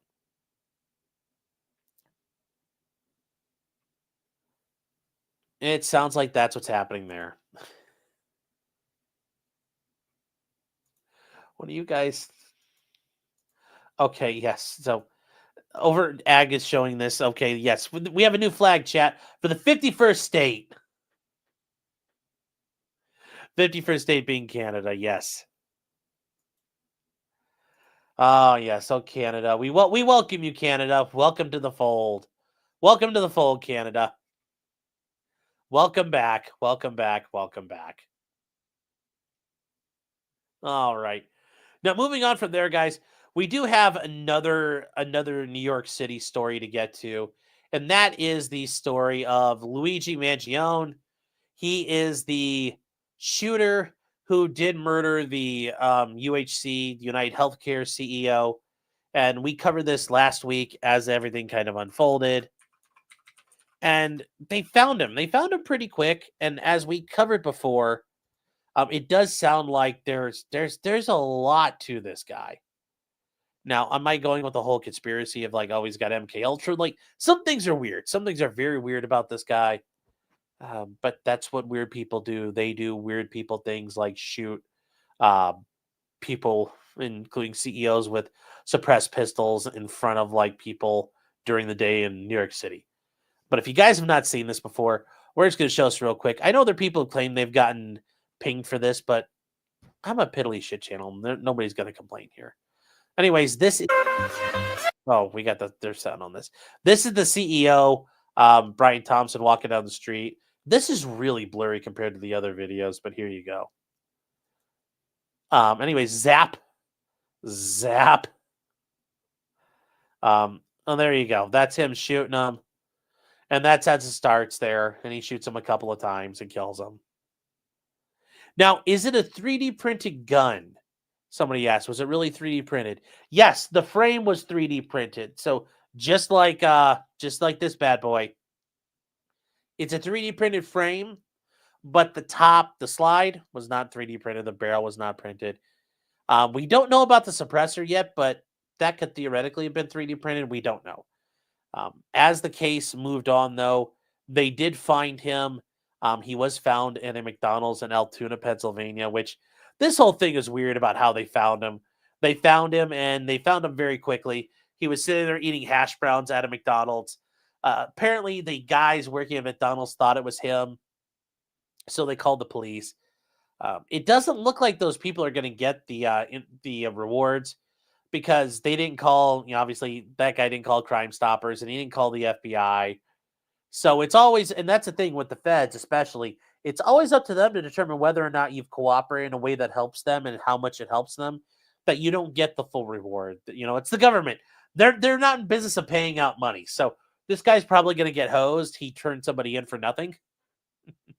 Anyway, they found him munching on a hash brown. They found him with his gun. They found him with his manifesto, which we have already read. And yeah, he's got a lot of grievances.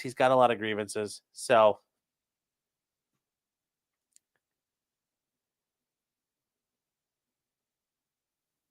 And Lawful Lucas says, yeah. Of course I play the meme video, yes. Well, I think that's funny to show it like that. Come on now. Now, what about the suppressor? I don't know if the suppressor is there. We don't know about that. But remember, guys, he bought an aftermarket slide, aftermarket barrel. And remember, for these 3D printing the 3D printing Glocks, the internals, the parts kit, that's all you buy that and put it together. So people do apparently think he used like a bamboo printer, though, because it's got really nice crisp lines on it. So it does raise some issues. How do they find him in all these images that come out? And as Super Iron Bob says, for $20, thank you, Bob, for the support. As he's saying, I can't believe it's not parallel construction. The manhunt. Yes. How do they gain all this data? How do they gain all the information so fast? Surely they're not using photo recognition software and the ability to snoop through things that are out there.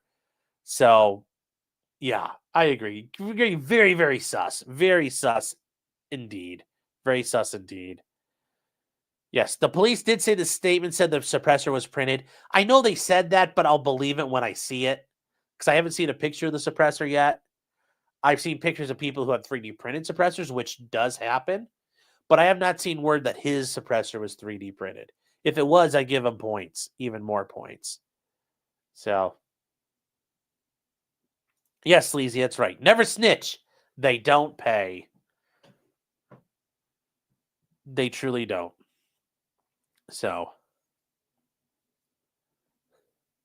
it does smell like a gay out. The whole thing is weird. It's very, very weird all at the end of the day. Very, very weird. So he has been arrested, and he does make a comment. He does make a statement, and it's very interesting because he does when he's in front of the press, he does go scream out. You know, it's very interesting. Down. Oh my God! I'm completely out of touch, and the insult to the intelligence of the American people and the lived experience. So as you can say, something we don't know what he said is completely out of touch and an insult to the intelligence of the American people and their lived experience. So what does that exactly mean? We don't know. Tony's saying, why is it sus? Because I never recovered the fire flower? Yes. And Mario is still at large? Yes. Where's his other team? Where's his teammate?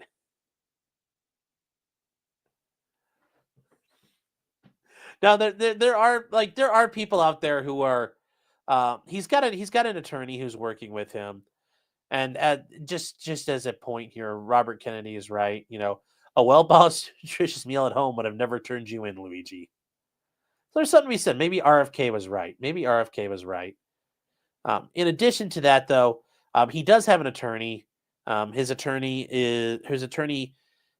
you know, just a little like he's already giving talks and interviews.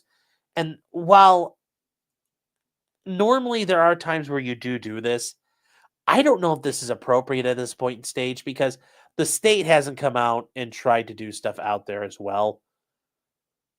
But he's given interviews nonetheless. He's made public statements. I don't agree with him. I don't agree with him. I would have done it this way. So anyway, here we go. Here this is his attorney talking on CNN. That everyone has is, are you being paid by his family to represent him? Yeah, I'm not going to comment on that. Well, can you say that it's not his family who is asking you to retain him, or to retain you to represent him? I'm not going to comment on. I'm not going to comment on that. I've been retained. I'm not court appointed. I've been retained, and that's all I can tell you. We had seen reports earlier that everyone has is now, and that part at least is good. Well, have you been retained? It's not my job to tell you. I can't tell you. That's the one thing he does right. It's not my job to tell you. But you shouldn't be there in the first place to tell anybody is the issue I have. Why are you there to start with? You shouldn't have been there. You shouldn't have been giving an interview to CNN like that. That's the problem. That's the issue. That is that's the problem. I don't like how he did that. I don't like how he did that. Yeah, and that's the thing. Why the lawyer is talking now? They shouldn't have done that. They brought him in to say no comment. Well, you shouldn't have done that. You should have said no comment. I'm not talking at all. Period. To even go on there to say no comment is stupid. Don't let them ask those questions. Because, yeah, who's paying for it? None of your fucking business. I've been retained. That's all that matters. He's asked me to represent him. I am representing him. So, yeah, more eyes mean more funding. I know a lot of people are looking to do it. But I just don't think that's the proper way. He should have done that. That Shame says, why not? Well, why go on like at this point? Get some evidence together. Get some things put together. Like you going out there and talking. I don't see the benefit right this second. I don't see the benefit this second. The state has not come out and been running up the score. Right now, it's just idiots on Twitter who are doing things one way or another. So I don't think there's any gain. It doesn't help. It doesn't stem any bleeding right now. Kimbo says, why aren't you representing him? I'm not licensed in New York. So that's why.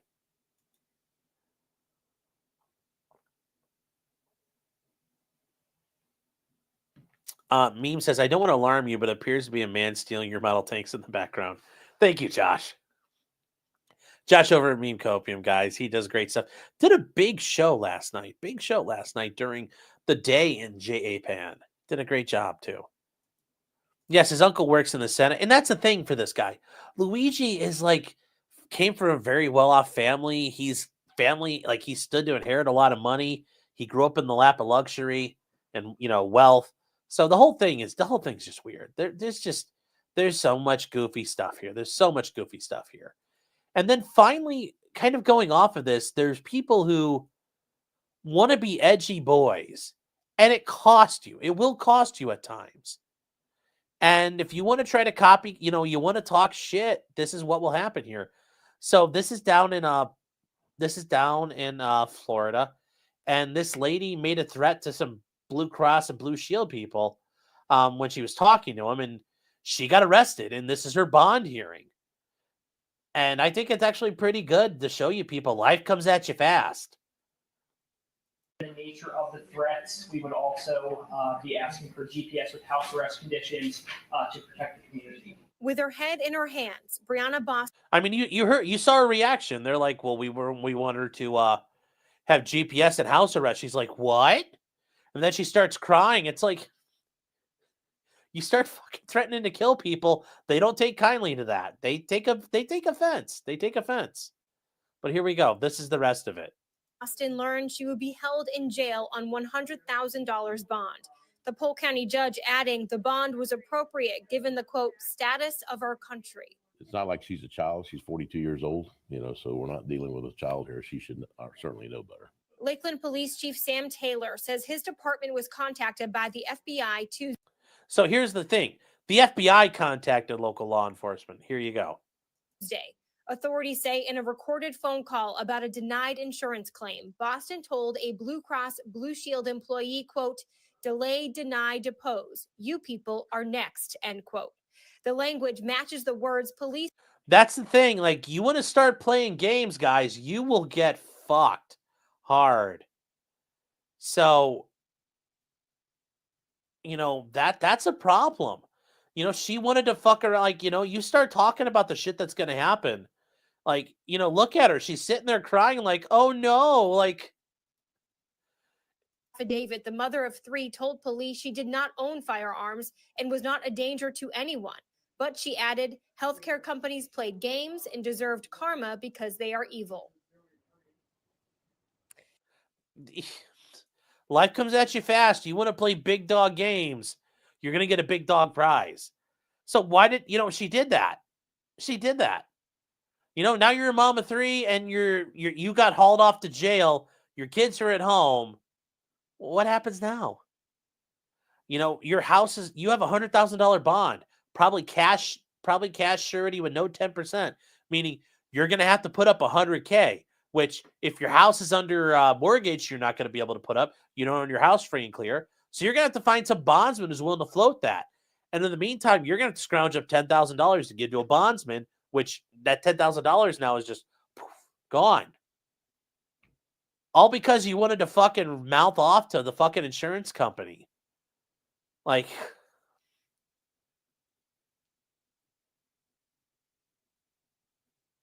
you know, it's fucking stupid. Don't fucking threaten to kill people. Don't threaten to kill people. Either be about it or shut the fuck up. You know, just like that's, you know, it's very retarded, especially after this just happens and then you start talking about it. It's like making a joke about hijacking an airplane September 13th in 2001. It'd be really fucking stupid to do. Can you make a 9/11 joke now? Yeah. But right after some guy gets clipped running a healthcare company and you start talking about, yeah, y'all motherfuckers going to get yours, guess what they're going to do? They're calling the police. Like, fucking think a little bit. Fucking think a little bit. Whether it's right or wrong, do not invite the man into your life. Don't invite the man into your life. Like, it's fucking idiot. It's fucking idiocy. It's fucking idiocy. Zero Fuck says, yeah, what about the Brandenburg Standard? Yeah, is she... well, here's the thing. Are you threatening imminent lawless action? It depends on how that's... I don't know how they phrase that down in Florida. Would I argue she's got some defenses here? Yeah. Impossibility. She doesn't own guns. She can't carry it out. Sure. But in the meantime, did she cause people, you know, concern for their safety? Sure. Sure. That, you know, so you're going to get charged with, you know, threatening people. You know, is the threat a little vague? Yeah, but given the context of the situation, does it lend a little more credence to it? Yeah, that's why she got charged. Does that mean it's going to hold up for this? No. Do I think you could probably defend it? Sure. Do I think it'd be one that would be worth probably going to trial ultimately? Yeah. But in the meantime, chat, she did some gangster shit and she wasn't ready for it. Remember, everybody wants to be a gangster until it's time to do gangster shit. And that includes gangsters get arrested and gangsters go to jail. If you're not going to, don't be about that life if you're not about that life. So,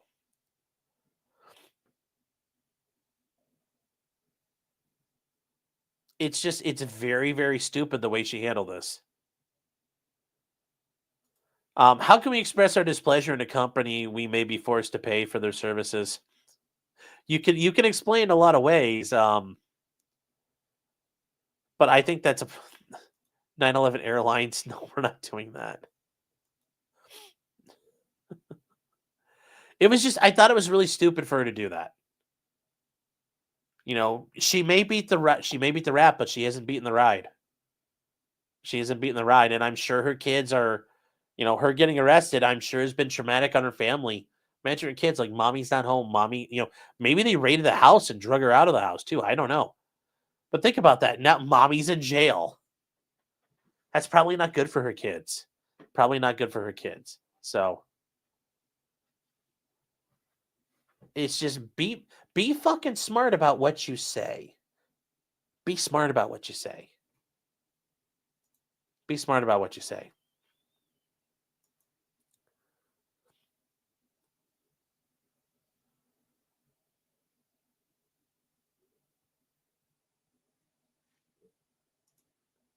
Now, that said, the process is the punishment. It's a bullshit charge.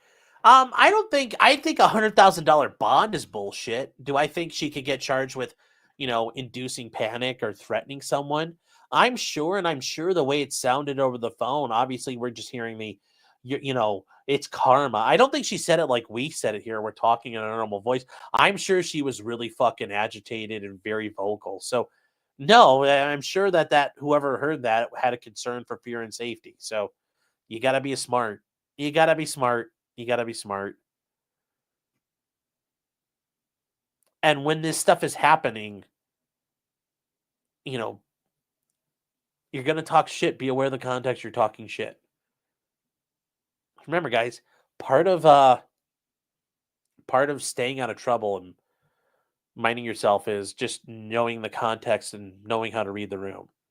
Knowing how to read the room.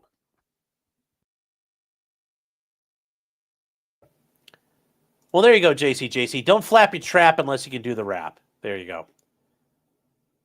I'd love to hear the clip. We'll see it soon. Hopefully. And that'll be very, very interesting. That'll be interesting. So, all right, guys, we got a couple more things here we're going to get through here as we go. Speaking of gun-related things and guns and, all of that, there were 2 cases this week that were kind of important as far as things that happened here. And one of them is a case we covered recently, and it's the out of Illinois, the federal court case that invalidated the PICA, the Protecting Illinois Communities Act. So basically their assault weapons ban, their semi-automatic weapons ban, their large magazine ban. That was found to be unconstitutional by a district court judge. Well, it went up to the 7th Circuit, and last week they went ahead and said, LOL, nope. And they put a stay on that. And I think we mentioned this at the time. We knew this was coming. It's frustrating to see. It's frustrating how they do it. And they talk about it's an order from the court, and it's got a couple of judges here, and it was done December 5th at the 7th Circuit. So they go through about it, and they say to the defendants, and that's Kwame Raoul. He is among the parties there. Those are the defendants. Remember, those are the people challenging it. And they have appealed and requested a stay pending the appeal, asking for a pause on everything because there was a permanent injunction that was granted by the judge in the trial court. And they say everybody has responded and the defendants have replied. And the parties have filed addressing the problems created by the district court's noncompliance with a couple of different rules. So what is the court going to do here? Well, it gets pretty quick. And they bring up some important stuff here. Like the appellate jurisdiction exists. Like it's 100% our turn to do it because it's plain that the district court's done. It fully ruled on the case. So we can get involved. Now, they do get the request for a stay largely rests on the fact this court has already held the laws in question survive motion seeking preliminary injunctions. And we mentioned these before. The 7th Circuit had already gone after the Illinois assault weapons ban, the PICA Act, and they had already denied the preliminary injunctions, and those were denied certiorari. The appeals of that issue were already denied as well. So it's not dispositive. There's nothing that basically we've already ruled on this, so we're not going to change our mind. And they argue every other court of appeals that address the validity of this similar legislation in the wake of the New York State Rifle Association versus Bruin has come out the same way as Bevis. They say, look, the absence of support in the other circuits for the district court disposition leads that the Illinois statute should remain in force until we finally rule on it. So everything is going back to the way it was. The law is back to being enforced, which means if you live in Illinois, sorry, the assault weapons ban is still in place. All of the rules from PICA are still in place and can be enforced against you. So basically watch your ass if you've broken the law in the meantime. The law is back on. And to be fair, the law never really went away. And they say, and they also point out, 2 other essentially identical suits are pending in other district courts within the 7th Circuit. And these 3 suits were just jointly in Bevis, and they must be resolved the same way. And that they point out, yes, the law can't be valid in some parts of Illinois and invalid elsewhere. Yes, the law must be uniform across the state. You cannot have a patchwork of laws. And they say, we're reluctant to delay disposition of this appeal indefinitely just because some other cases are still pending. Still, the only way to preserve the status quo is to enter a stay of the suit. So the judgment of the district court is accordingly stayed. The stay will remain until the court has issued its mandate. So it's all on pause. Nothing else we can do. It's all, yes, Pikachu. Oh my gosh. So, and I'm not arguing, and I just point out it's a bit of a setback, but remember, guys, this was an expected setback. I think we all knew this was going to happen. I think we talked about it at the time. Yeah, the Court of Appeals has already got something they're dealing with, and also they're have the courts ever gone our way in these types of cases? No. So that wasn't a surprise to anybody. But the next thing that happened was a pretty big surprise, and that is the case, and we covered this, the case of Wilson versus Hawaii, and this is the Spirit of Aloha case. And spoiler alert, chat, this is actually one that's a little bit upsetting. So what do we learn? Well, it's the Supreme Court of the United States, Wilson versus Hawaii, on petition of writ of certiorari to the Supreme Court of Hawaii, decided November 9th. And it says the writ for a petition of certiorari is denied. Well,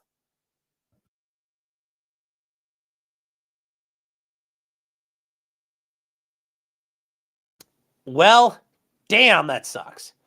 So remember, when we talk about certiorari, to get that writ, you need 4 out of the 9 Supreme Court justices have to agree your case should be heard. As long as you can get 4 that are willing to hear your case, you get heard. Since they did not get certiorari, that tells you something. Only less than 4. So, it could have been 1, it could have been 2, it could have been 3, but it was never 4. Well, we know a little bit now. So the statement of Justice Thomas and Justice Alito, they join respecting the denial. And we see these every once in a while from certain justices that they feel like there's an issue that needs to be addressed, or they want to talk about how bullshit this something is. They bring up there are concerns. And they talk about, and they said this, they said in Bruin itself, we singled out Hawaii's firearms licensing regime as analogous to the New York regime we held unconstitutional. So they even in Bruin said Hawaii's is bullshit. And they explained that states cannot condition an individual's exercise of his Second Amendment rights on a showing of special need. And they say, yet the Hawaii Supreme Court ignored our holding in the decision below. And guys, remember, that's the Aloha case. And here's the citation for that.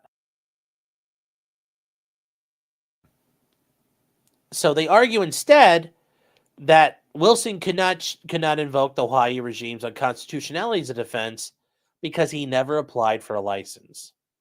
Hold on. What is it you guys want? All right, just making sure it wasn't important.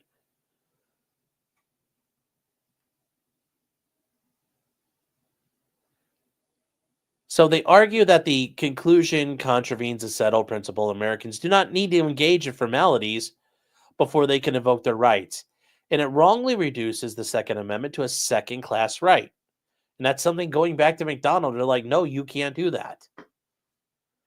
And they say, although the interlocutory posture of the petition weighs against correcting this error now, I would grant certiorari an appropriate case to reaffirm the Second Amendment warrants the same respect as any other constitutional right.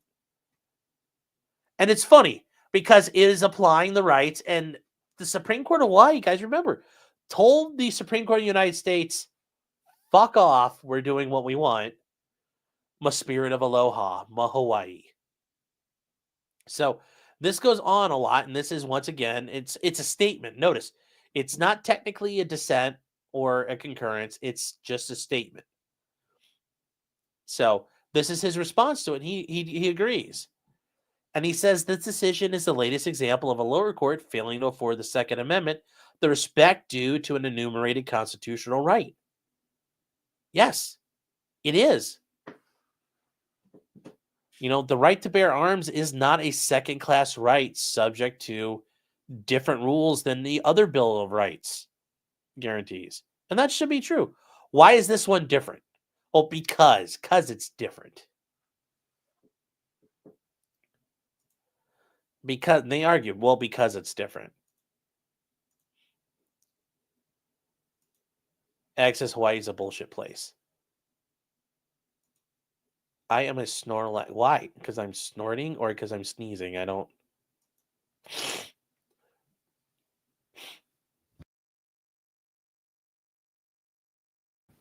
feel like I'm going to sneeze my nose off here. So, but they say by invoking state law to dodge Wilson's constitutional challenge, the Hawaii Supreme Court failed to give the Second Amendment its due regard. And they say to be sure, a state standing determination ordinarily is inadequate and independent state ground precluding our review. And that's true. Remember what I said, guys, like the chicken case. It's under state law, and it's under state law principles and state law decisions. Supreme Court's not going to get involved unless there's some sort of federal or constitutional-based issue. I'm sneezing. Oh. And they say, to be sure, and they say, but as this court has recognized, has elsewhere recognized, only constitutionally proper rules can treat adequate and independent state grounds. And they say the Supreme Court should have asked the threshold question whether the Second Amendment allows state law standing to restrict the defenses that criminal defendants facing gun charges can raise. And the answer is no. I love this part. And Thomas just goes, the answer is no. Our case law on the challenges makes that clear. And that's fair. And I think that's correct. Oh, you didn't apply for a license. Doesn't matter. Is it illegal for me to have like this law to exist, period? Well, you didn't try to avail yourself of it. Doesn't matter. The law shouldn't exist. And they point out a defendant can always raise unconstitutionality as a defense when the statute is invalid upon its face and an attempt is made to enforce its penalties. This goes all the way back to 1931. It's been recognized.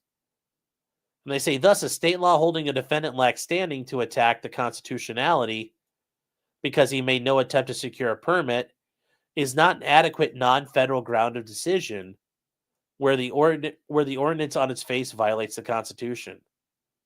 And they say, and it's even true if the defendant's conduct could be prescribed by a properly drawn statute. So he was denied his ability to challenge it under the Second Amendment. And that's an issue here. So they argue the constitutional violations accrue the moment the government undertakes an unconstitutional act. So they're arguing you denied the right under the Second Amendment to challenge the law.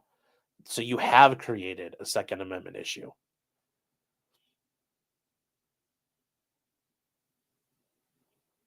What are you guys saying?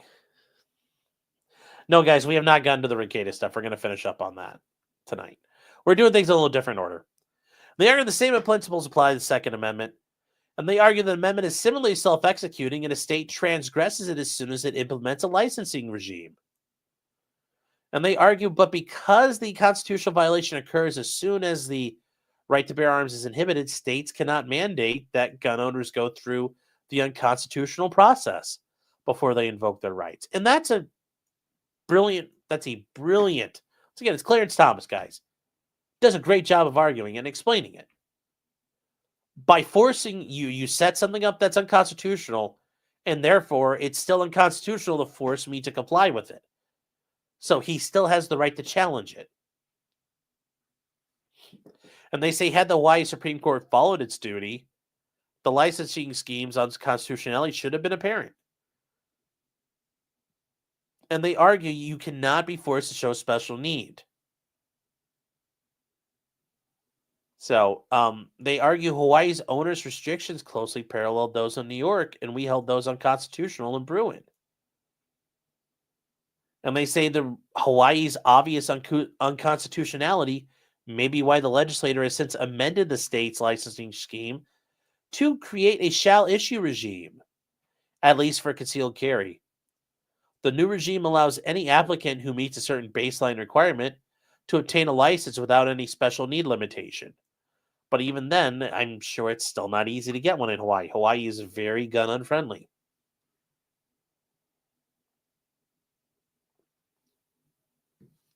So, and they said, all this said, the correction of the Hawaii Supreme Court's error must wait another day. Because Wilson moved to dismiss only some of his charges, most notably leaving for trial a trespassing charge, on which his Second Amendment defense has no bearing, he thus seeks review of an interlocutory order over which we may not have jurisdiction. So he says, I agree with the court's decision to deny certiorari in this posture. So basically, Thomas is saying, because his case is still pending appeal on the trespassing charge, we have to wait. And he says, not today, Hawaii. Not today. But he is saying, Hawaii, if you do come back and I'm here still. Remember, Clarence Thomas is getting old. So is Justice Alito. Are they going to be around by the time this comes back? We don't know. We don't know. Remember, Thomas wants to retire. He doesn't want to die on the bench. And Alito's getting old. They're the two old guys right now. So what's going to happen? I don't know. I don't know the answer to that. But Clarence Thomas is telling you what's going to happen. If this comes back to him after it's all resolved, he's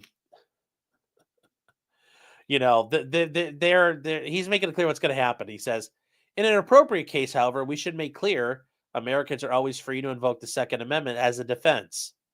They say perhaps Wilson himself will present that case should he file a post-trial petition for certiorari. Oh, they say, and that said, though, regard the court's intervention clearly remains imperative, given the lower court's continued insistence on treating the Second Amendment right so cavalierly. So that's where we are, Chad. He's just saying, not today. But if you come back, I got you. I got you. And then finally, there was another justice, Justice Gorsuch, respecting the denial, the certiorari. So at this point, what would you say here? It's not clear, but Clarence Thomas did probably not vote for certiorari. So did Alito? Well, Alito didn't dissent or do his own dissent in part. He signed on to this dissent. So it sounds like at least of this, it was at least 7, it was at least Clarence Thomas said no. Does that mean Alito said no? We don't know for sure because those votes are kept secret. And then from here, Justice Gorsuch did his own. And then he brings up some issues here. He says the Hawaii Supreme Court's decision raises serious issues. And yes, he says that he says it's true that state licensing regimes can sometimes be so restrictive they violate the Second Amendment. Yeah. And he says, and the court never analyzed whether Hawaii's law crossed that line. And he points that out. But he does bring up the issues with the line of reasoning the court made, but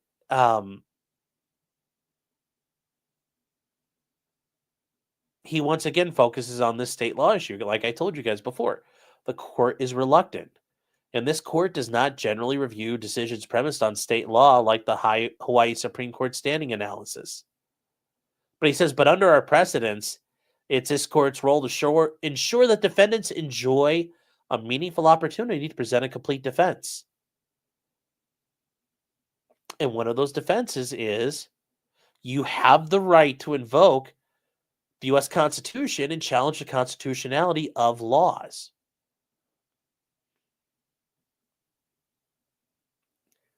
And that's guaranteed to you. That's guaranteed to you through the 14th Amendment's due process clause and the 6th Amendment. Because the 6th Amendment includes the right to raise the defense, the right to have a criminal defense and present a complete defense. And, guarantee the opportunity by precluding state laws that infringe upon a weighty interest, the accused, and are arbitrary or disproportionate. So they argue that rules that exclude important defense evidence but that do not serve any legitimate interest. So in this case, that's the situation. Does this serve any interest? No. Is it excluding an important defense? Yes.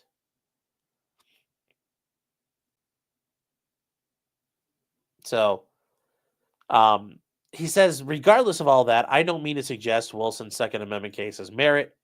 Now, he has to say that because he's trying to be straight with everything. He's trying to be the good judge. I'm not prejudging a case. I'm not ruling on a case there. Mofolk's saying Dexter Taylor should use this. Yes. Yes, Dexter Taylor, he's the guy in New York City who got sent to prison for printing guns, 3D printing guns. And he says, I only observed that no one knows the answers to the questions because the Hawaii Supreme Court failed to address them. And that failure invites the distinct possibility that Chris Wilson may be ordered to serve time in prison for violating unconstitutional laws. And he says, still, it may be too late, not too late to avoid the result. Wilson has not proceeded to trial, let alone through the post-judgment appellate process. And the Hawaii Supreme Court issued its ruling in the course of an interlocutory appeal. He says, often courts revisit and supplement appeals and rulings later in the course of proceedings. Now, that's his way of trying to say, listen, Hawaii, you got this as an interlocutory appeal yourself. You should probably reconsider things. They're not going to, though. They're not going to. We already know that. Hawaii's going to say spirit of aloha, no Second Amendment applies. And he says, ultimately, Wilson remains free to seek this court's review after final judgment. So they didn't want to cancel. They didn't want to take it now. And, it's really the bigger problem is for Chris Wilson. He's kind of boned for the time well-being. So just wanted you to see it. Just wanted you to know that was going to be there, what it looks like.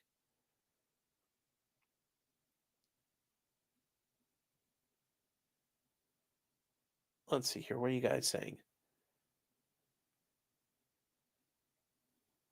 Tank says, issues or questions, Sean, read the type page. What? So, yes, Kel Dodge says not today, Hawaii. And yes, Benjamin Lewis says wink, wink. Yes, they're waiting. They're waiting. Ted KV says Thomas is waiting for, Hawaii's waiting for him to retire. I don't know about that. So we'll see about that. We'll see what happens. Trump once says, I hate the phrase the Second Amendment right. Well, it is. You have a Second Amendment right. You have a First Amendment right. Remember, the amendments don't grant you the rights, but the amendments point out your rights. They acknowledge your rights. They expressly state that your right exists. It's an acknowledgement of your right. So you have to label it somehow. You have to label it somehow. I'm just saying. At some point, you have to do something there. So I know people may not like that, but that's got to be described in a way.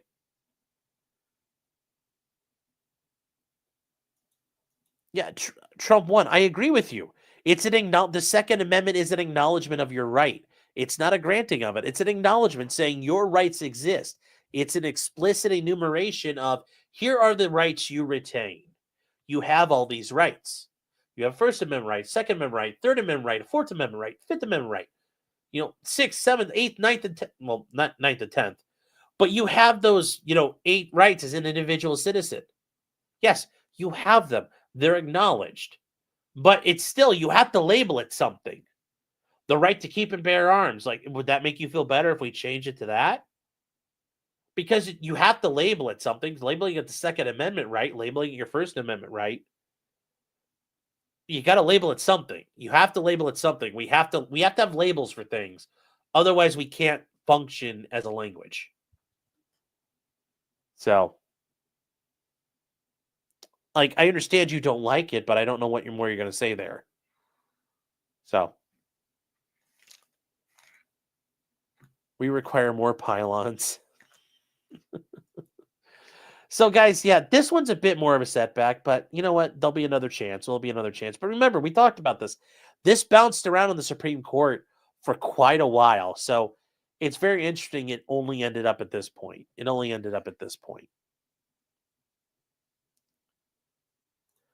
Now, moving on to other federal judges and other federal things here. Alex Jones. Alex Jones had his bankruptcy issues in the bankruptcy sale of InfoWars, technically Free Speech Systems, LLC. And remember, there was supposed to be an auction. But at the last minute, the bankruptcy trustee decided on his own to change the rules and allow the Onion, along with the Sandy Hook families, to submit a bid that was less and then make up this idea of, later earned value and some other nonsense into it. And the bankruptcy trustee awarded them the company. Alex Jones appealed that to the bankruptcy judge, and the bankruptcy judge this week destroyed that sale and invalidated it. So the judge rejected Alex Jones' sale of InfoWars to the Onion. That happened very late on Monday night. It was a pretty big deal. It was kind of a good thing for the. It was a very, very good thing. Well, not Monday night. It was, I think it was Tuesday night. A very big win for the Frogman. A very big win for the Frogman against the globalist. But he still does have his $1.5 billion judgment. And remember, chat, Boeing had a criminal settlement for the whole 737 MAX issue. 350 people died. And they're paying less than a third of what Alex Jones has to pay. Something to think about. Something to think about. Something to think about. So the bankruptcy judge criticized the auction as flawed, and yes, that's true. So on Tuesday night, the judge rejected the sale. And I love the conspiracy platform InfoWars to the Onion after Alex Jones claimed a recent bankruptcy option was fraught with collusion. Well, it was. It wasn't just a claim. It was true. The Onion was named the bidder on November 14th over a company affiliate with Alex Jones. But the bankruptcy judge stayed that in the meantime because it was bullshit. So Alex Jones still controls InfoWars for now. And at the end of a 2-day hearing, and it was, Chad, it was a 2-day hearing to get through it, the judge was upset because it left a lot of money on the table. And the reason why this is an issue in bankruptcy cases, the bankruptcy trustee is one of the most powerful people in a legal system. It's actually probably one of the more powerful people in America when they're handling a bankruptcy. Their job is to secure as much money possible for the creditors. The creditors are the people who are owed money by the debtor. So this guy kind of violated the basic rule. There was twice as much money available, and he said no.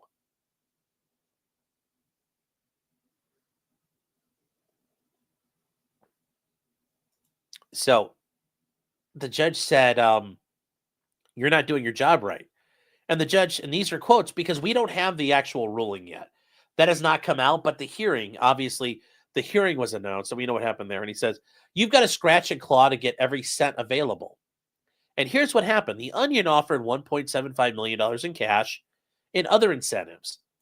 The First United American Companies, which runs a website in Alex Jones's name that sells nutritional supplements, bid $3.5 million.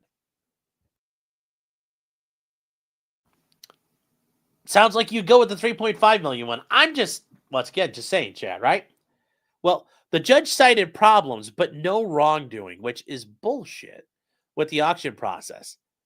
He said he did not want another auction and left it up to the trustee who oversaw the auction and determined the steps.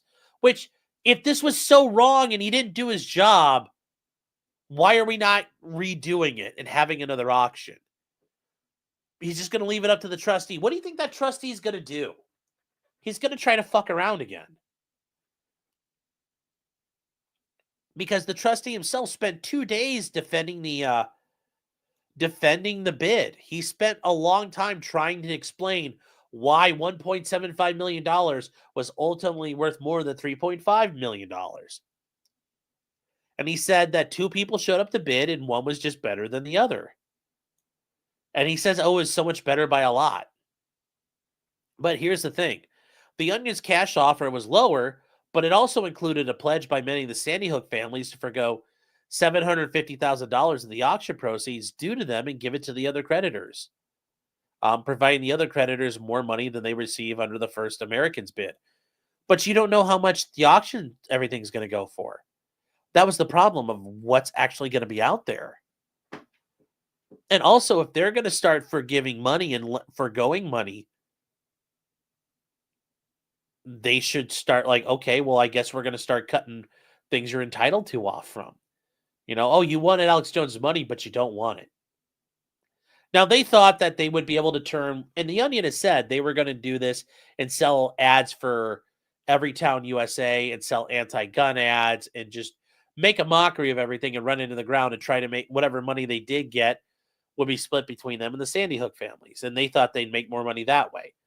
Well, that's all speculative. If they don't, well, then what happens?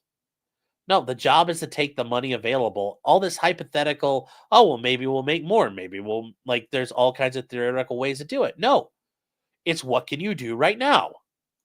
What can you do right now?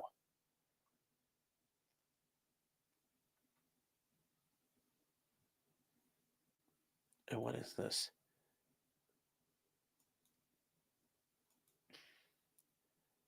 So Alex Jones wasn't there, but yes, he's like, I can't imagine the judge would certify this fraud.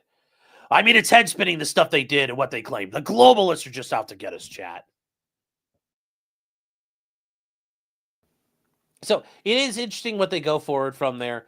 And yes, the sale is part of the bankruptcy case, which he filed after he was ordered to pay nearly $1.5 billion. Yes, chat, $1.5 billion in defamation suits in Connecticut and Texas, followed by relatives of victims of the Sandy Hook shooting. Once again, this was all bullshit that happened to Alex Jones. Alex Jones repeatedly called the shooting that killed 20 children, 6 educators, a hoax staged by actors and aimed at increasing gun control. I'm pretty sure he didn't actually say that. But, whatever. Anyways, suffer families, and suffer to the onion.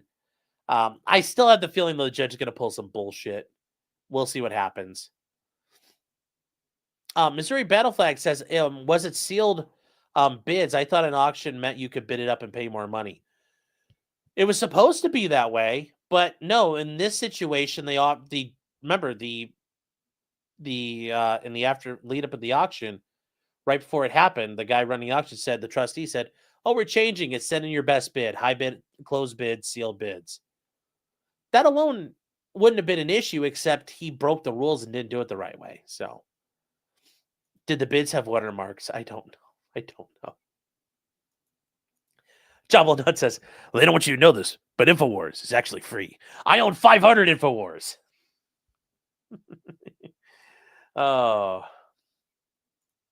Benjamin Lewis is saying, yes, if the auction, yes, let's say somebody, Elon Musk, showed up and he offered $10 billion to buy InfoWars. The $1.5 billion would be paid to the Sandy Hook families. And then, yes, the rest of that money, yes, he would get the rest. But that's not like Alex Jones is never going to make money out of these sales. These items it's in a bankruptcy. They're being sold for less than their value for pennies on the dollar. But yes, oh. J-Rock says there's no debt forgiveness in the deal. The trustee knew that. Oh, I agreed. He knew that. He knew the entire thing, and the trustee played it crooked. And I think the court not getting rid of the trustee is pretty pathetic. This judge should do the right fucking thing and say, hey, this was not fair. You guys broke the rules. There'll be punishment. But he's not doing it. He's not doing it.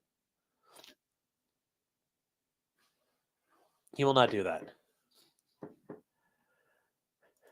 The Trump behind me looks like he's reaching out to strangle me. He's going to Daniel Penny me, chat. Zero Fuck says he'll pay in $10 billion in Dogecoin.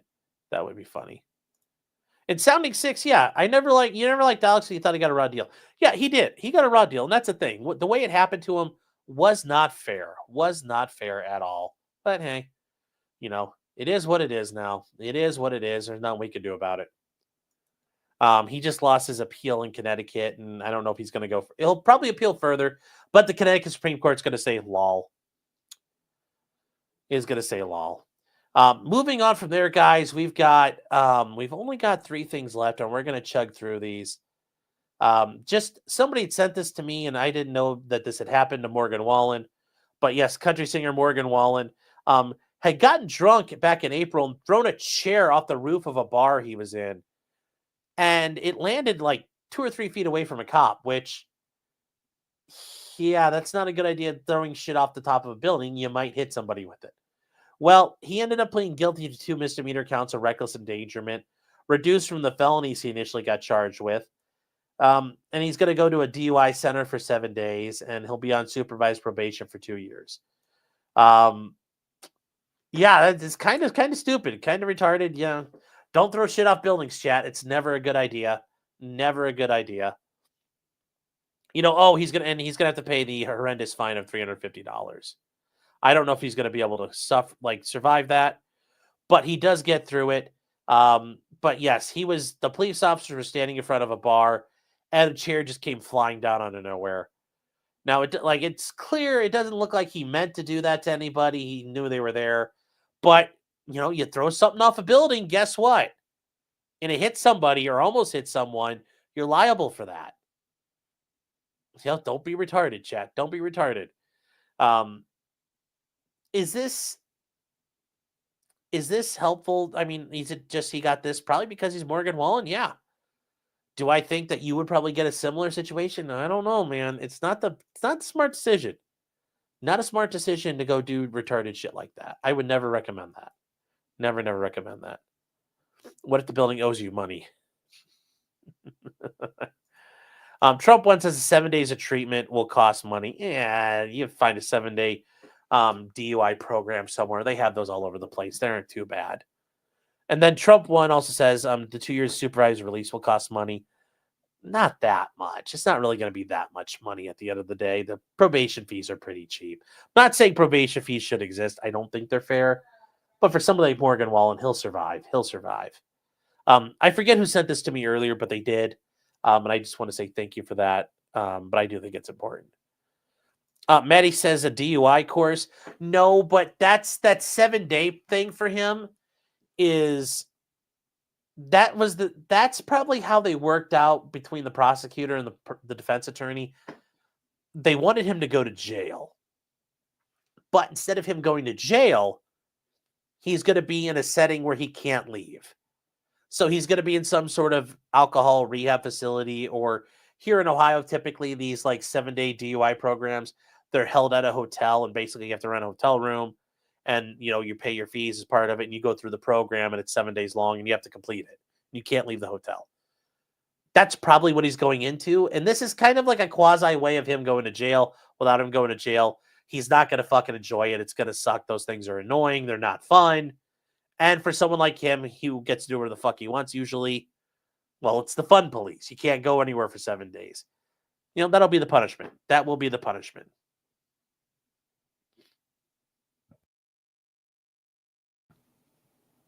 Spugin saying probation fees. What the fuck? Yes. Well, you think that's a problem? Wait till you learn about in some places there are private companies that handle probation. And that turns into a whole nother matter where people have paid, they've been on probation for simple misdemeanors and have paid tens of thousands of dollars in fees and fines to a private company because they were on probation for a relatively minor offense. If you think this is bad, trust me, it gets a lot worse. It gets a lot worse. You have to pay to be on probation. Yeah, you have to pay. Generally, it's like a small monthly fee. I'm only saying small because it is small. It's usually at some places it can be anywhere from $35 to $50.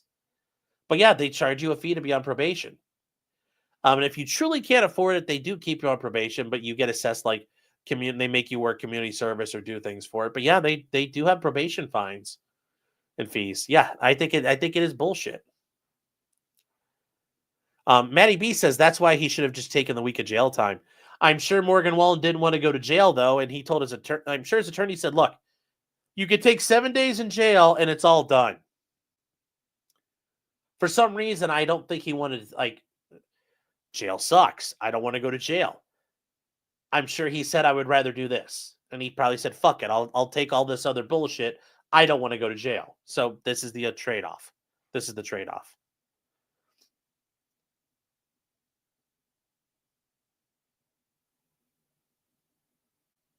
What states, out of curiosity? I forget.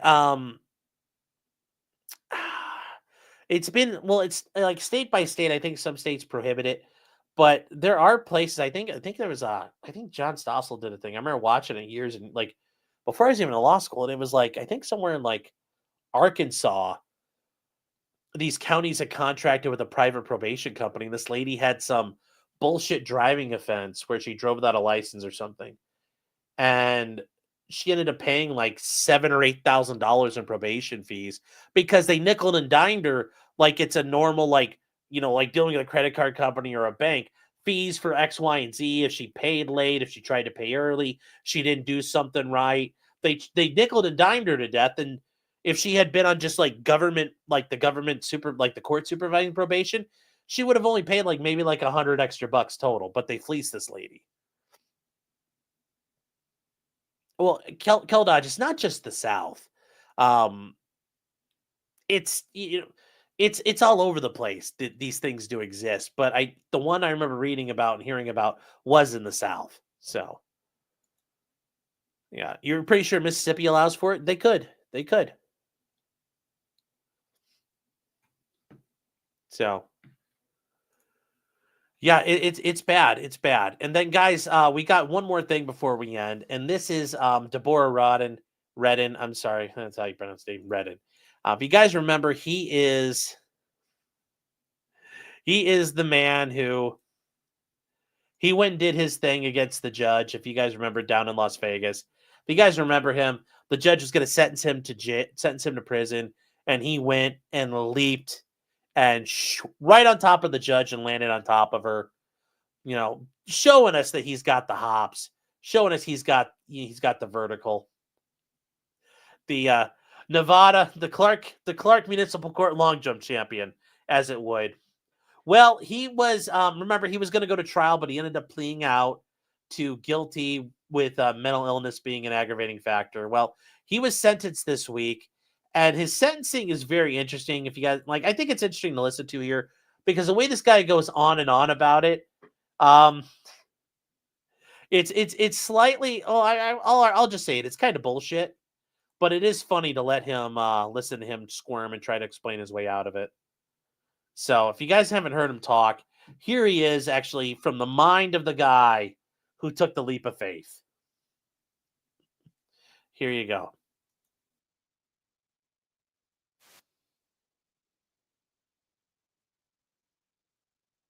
I don't understand why the state is really going after my character.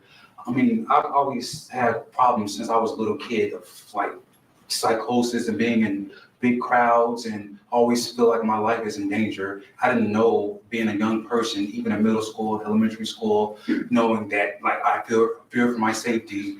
I'm just being me, going to school, growing up, trying to do the right. I have no remorse. I feel like Judge Johnson, she doesn't know me. I understand she's doing her job. I'm not mad at her for that, but I know that I'm not a bad person. And I'm thinking, I'm not showing remorse. I'm not showing remorse.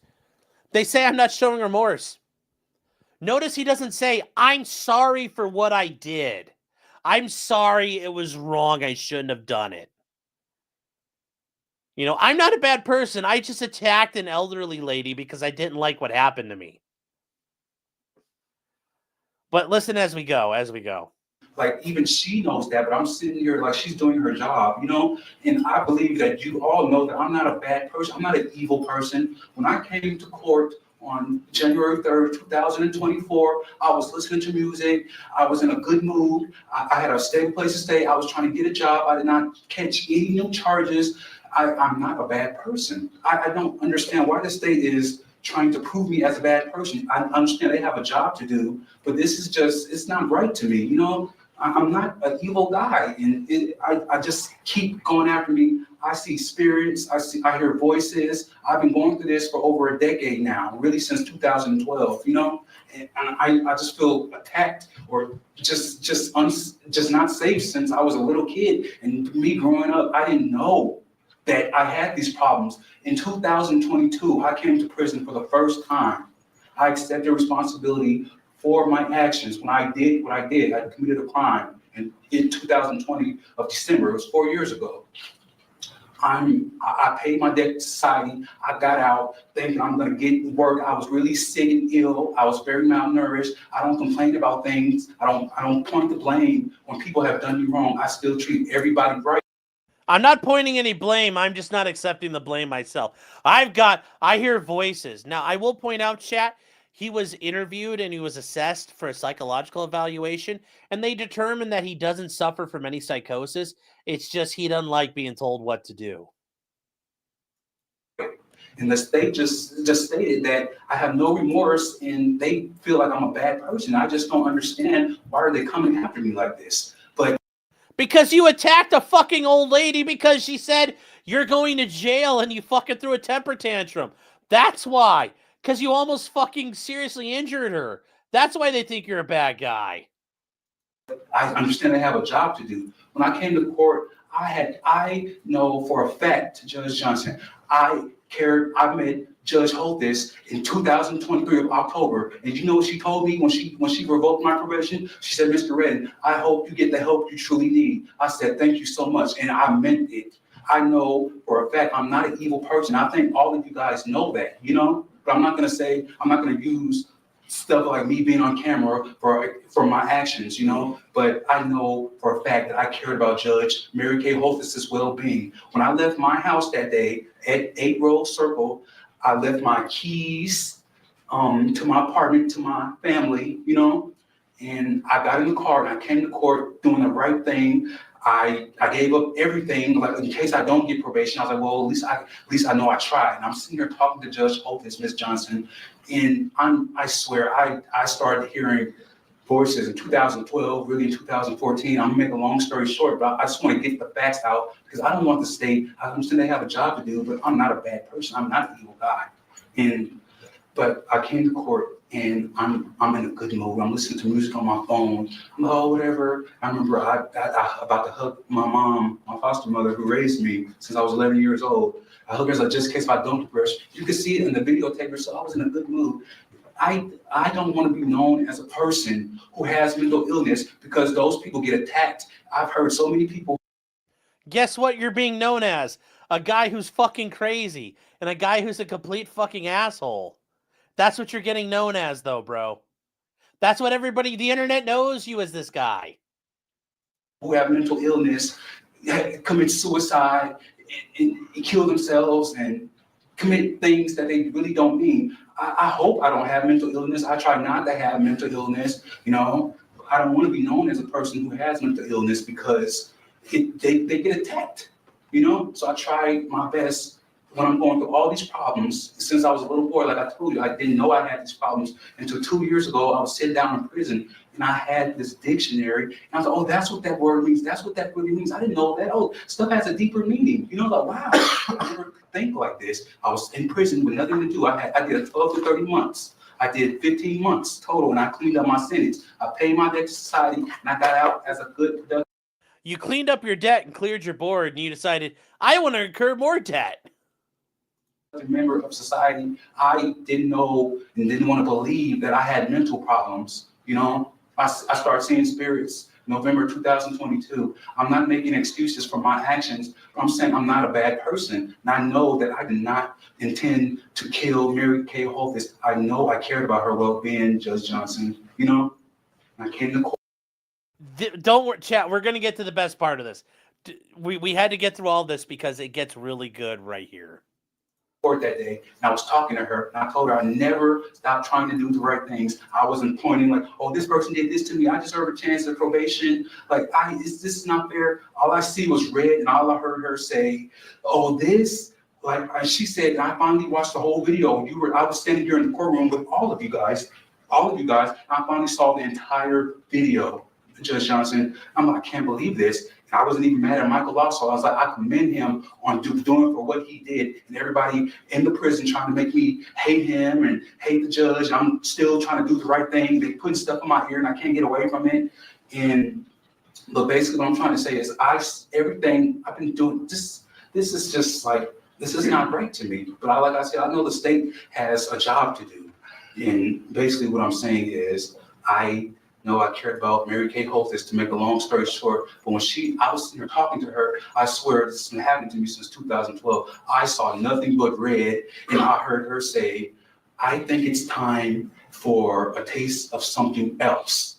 I saw nothing but red, and I don't remember doing anything except for jumping on top of her and doing this to her robe. I was like, why are you doing this to me? That's what I wanted to ask her, if I think I know myself, but I'm not really sure. Yeah. That's the idea. As you're about to fucking kill this lady, why are you sending me to prison? Said the crazy man as he's trying to kill the judge. Why are you sending me to prison as I act like a fucking lunatic trying to kill you? As multiple cops are pulling me off of you. Some of them are getting ready to fucking shoot me. Why are you calling me the bad guy? Why are you calling me the bad guy? Says the guy who's acting like a fucking lunatic. Why are you calling me the bad guy? That's the only thing I could come up with. I had 11 months, but I can't really come up with anything. But I know that I cared about Judge Mary Kay Holtis's well-being. You know, that's all. Thank you.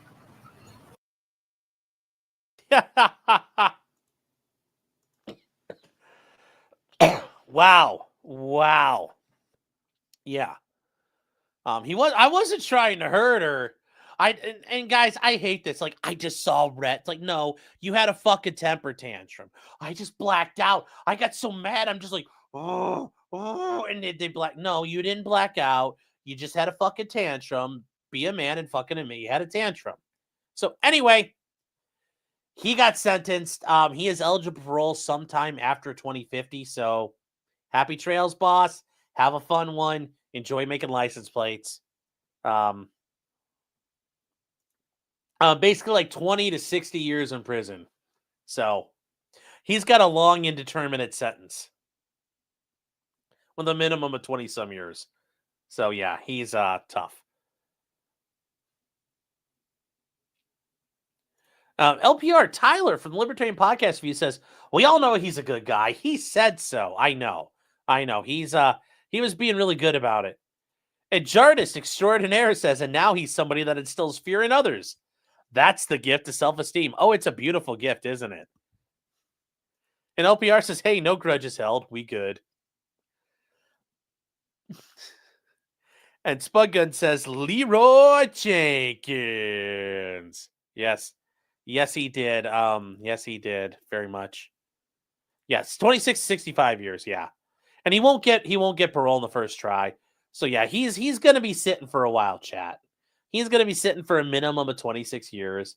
And he'll probably won't get out anytime soon, which, it's don't feel bad about that one. It's like that guy, if you can't control your shit, imagine that guy if like things don't go his way on the street.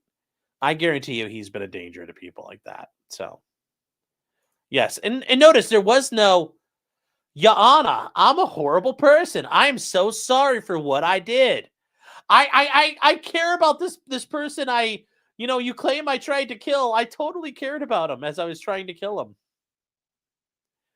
Lithium Mike says, how could this happen to him? I know. How could we do this to him? Jay says, imagine being his attorney. Believe it or not, his attorney actually accepted the case pro bono. And my hat's off to that guy because, yeah, that would have been a tough one to do. But he did a good job defending his client and helping his client the best he could.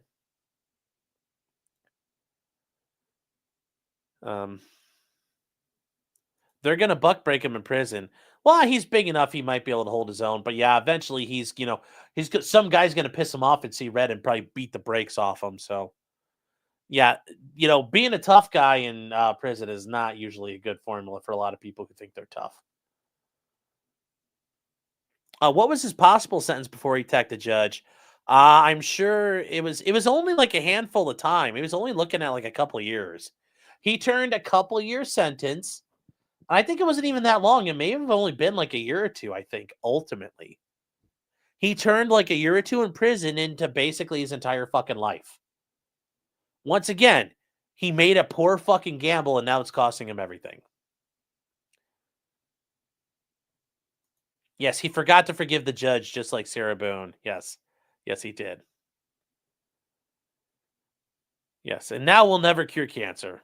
Yeah, I think they said he only had 48 months. Yeah, he was only going to be getting a little bit of prison time. He was going to have to own up for what he did. He couldn't keep his shit together. He even admitted, I knew I was going to get fucked. He knew he was going away. He had actually done the right things. Like he had given up his house keys. He had walked in there prepared. I'm probably going to jail. I'm probably going to go do some time. I'm probably going to have to go sit in the back. And then when he gets told to sit in the back, he just goes, ree! And now he's never getting out of prison. Now he's never getting out of prison. CV1129, nice to see you here, is saying, yeah, but the judge done did a disrespecting, so it's totally worth going from 48 months in jail to probably his entire life. Yeah. Yeah. Yep. Yep. Yeah, it's yeah, that's Yeah. Next time he'll learn. Yeah, next time. All right, guys. With that, we are moving on to the final thing of the night. The RQ, the Rekieta question. There are some updates, chat. There are some updates here. We'll first start out with Kayla's case.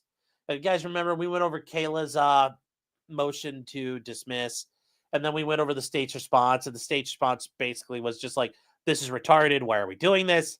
And as of right now, they have responded. There were briefs submitted by Kayla. Then there were briefs submitted by the attorney, by the prosecutor. They responded this week. And it's now under advisement by Judge Wenzel. And I still think it's funny. His initials are SJW. So the SJW has taken it under advisement. I'm sure he'll be back soon with a denied, just like the other things from Kale, just like the things for Nick. It'll be denied and go from there.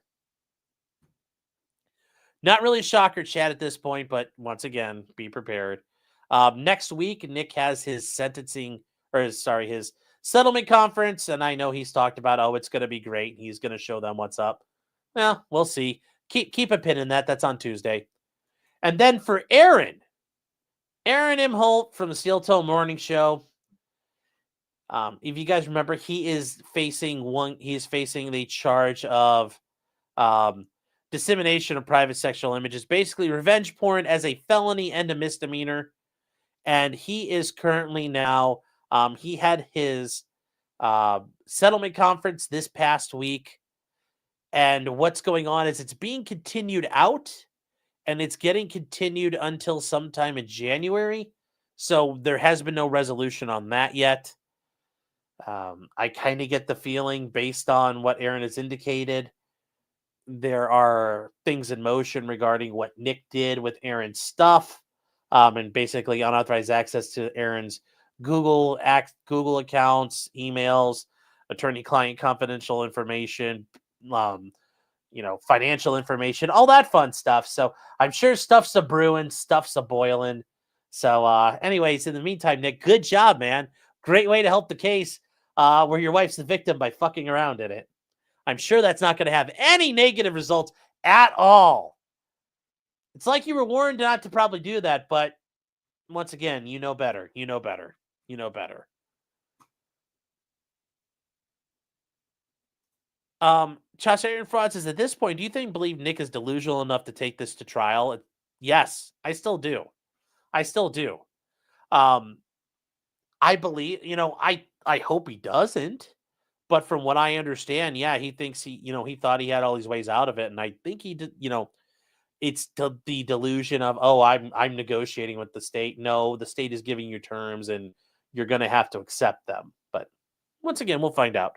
We'll find out what happens. So Trish Norman says, could he get disbarred for? Yes. Well, the thing you can get disbarred for is having attorney-client communications. Attorney-client privileged materials is a big deal. And if you get sent something as an attorney from like opposing parties that's not meant for you, you're supposed to delete it right away. Like there's a whole process about it. But surveilling and eavesdropping in on the private communications between an attorney and their client, and it's a case you're not actually the party with. You're not opposing counsel even. You're kind of like a third party who's interfering and surveilling information. And I know Nick's going to say, well, I never opened them. It's like, well, and apparently Melton seems to think you guys did. And either way, you had access to all that stuff. That is an issue of, your character and fitness, that you're not honest. It's a really big deal. It's a big deal. And if they have proof that he intercepted those emails and read them, yeah, that's a breach of attorney-client confidentiality. It's a breach of any of your basic duties as an attorney. It's a trust issue. I mean, who would ever want to hire Nick at this point? Any firms, you can't trust them to follow the rules, maintain confidentiality, and maintain ethics with it. Having Nick, if any of these supposed clients Nick has, whoever the hell they are, you can't trust Nick for anything he'll ever tell you. Because how do you know he's going to keep it secret? You don't. It's really bad. It's really, really, really bad. Yeah, it's an obstinate kind of stupid. Yes.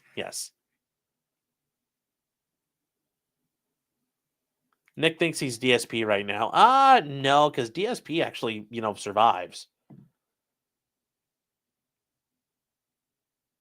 If Nick did what Nick did it, then Minnesota Bar is gonna, they're gonna just ream him out, 100%. Love it 2 times says clients. Hey, he says he did it. He says he's got clients. I don't know what he doesn't lie. He always tells the truth. Benjamin Lewis says possessing 25 grams or more counts as a first-degree felony. He's only facing a second. It's a second-degree felony. And he could face it. Faces up to 25 years, but he's not going to get any of that. And it's only a second degree anyway. So don't worry. He's not going to jail on this. Now, if he gets charged with like computer fraud and unauthorized use of a computer, and then as Patrick Melton has said, Nick has shared naked pictures of Aaron, and then I'm sure Aaron has not authorized those guys to share those, so that's a revenge porn, disseminating private sexual material. And then, as Patrick Melton has said, he's seen naked pictures of April. I'm sure April is not cool with Patrick Melton seeing her naked. So, probably like 2 counts of, felony level fucking revenge porn himself. It's like Nick throws a fucking reverso card down on himself. Brilliant move.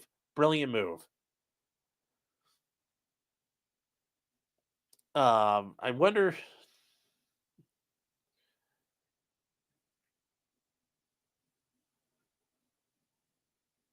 Let me see here.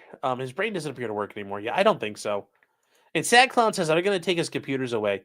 You really don't need to. I mean, because all the stuff in Google is on Google. And despite what some of the, I remember Melton saying like, or it wasn't Melton, it was one of the people he was talking to said like, oh, just one click and you can get rid of it. It's not on your thing. It's in Google's internal servers. So even if you delete stuff, they still have access to everything. It's never gone. So unless you're inside Google hacking Google, it's not going away. One click of the mouse does not save you. Garrett says he was offered really favorable plea. I mean, the plea probably includes probation. It's a basic standard plea, I'm assuming at this point.